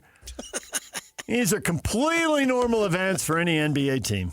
Well, Sammy's off base then, huh? Or they're going through the same bad stretch everybody else is going through. Okay, but why didn't you then? Well, the Darren Kings Peterson are going through a bad stretch. I mean, I want to see one after another then. Darren Peterson won't work out for Memphis or Chicago either. I mean, if he's going to fall past Utah, they're drafting 3rd and 4th. Yeah, Did I get the order right? This is viewed as a slight, as yes. Not towards Memphis and whoever is drafting 4th. But restricted free agents who Chicago, restricted free agents who aren't getting as much money as they want. Yeah, I get it. Well, restricted free agents who have to go through the process. Like Wembanyama doesn't have to go through the process. No, he doesn't. He just gets his max and moves on. Right. But do you think, in a way, it's a positive? He's pointing out a lot of teams are going through this, but since there's no hope or expectations for, Sacramento. Nobody's writing this about Sacramento. But there's hope and expectations for the Jazz to turn what's been, 4-year tankathon into something pretty good. Maybe not great, but pretty good. I'm not discrediting the report, but I don't think it is dire straits by any stretch because I think the team is set up to win. They're going to get a good draft pick. Kessler, it's business, son. And so if you think they're your friends, once money's involved, you find out who your friends really are. I'm dealing with a situation. I've been dealing with it for several weeks now. And, I find out who my friends really are once money becomes involved. Rock Monster 1232 says national media does not want the Jazz to have nice things. I would rather they stop talking about the Jazz at all. They never say anything positive. That's bullcrap. National media loves the Jazz because the Jazz bend over backwards for national media. That they do. They provide all sorts of access. Yes. And they'll leave the local media literally standing at the door while the national media walks across the practice floor. Although credit for Austin Ainge, he's come on all the shows. And I really appreciate that. And it has been great. And he's been saying as much as he can say. There are limits, but he said as much as he can. He's not even settled on one show. He's alternating different times a day, knowing people listen at different times. And he's made himself available this month, man. You got to credit where it's due. In an era where across the board, that is changing and largely going away. And the one place that isn't going away is the NFL, and he's conducting himself much more like an NFL executive than an NBA executive. He's becoming the face of the franchise from the media standpoint. And I think that's good on multiple levels. I think it's good for the fans. I think it's good for his own credibility, and he makes no bones about it. Danny's still going to have a lot of input, a lot to say. They're arguing about players all the time. Right, exactly. Everyone has their people. But at the same time... It happens to be his father. We get it. But at the same time... Austin's in charge. He's going to be the one out in front, not Danny. So good. So he's owning up to it. You've got to give Austin Ainge a lot of credit for going on our shows all across the board, different time zones or time slots, as you say, and the fans want to hear from that. Yes, and I think I'm old school in this regard. I think that teams, executives, players, coaches owe that to the fans. You want them to invest a lot of time and a lot of money, so give something back.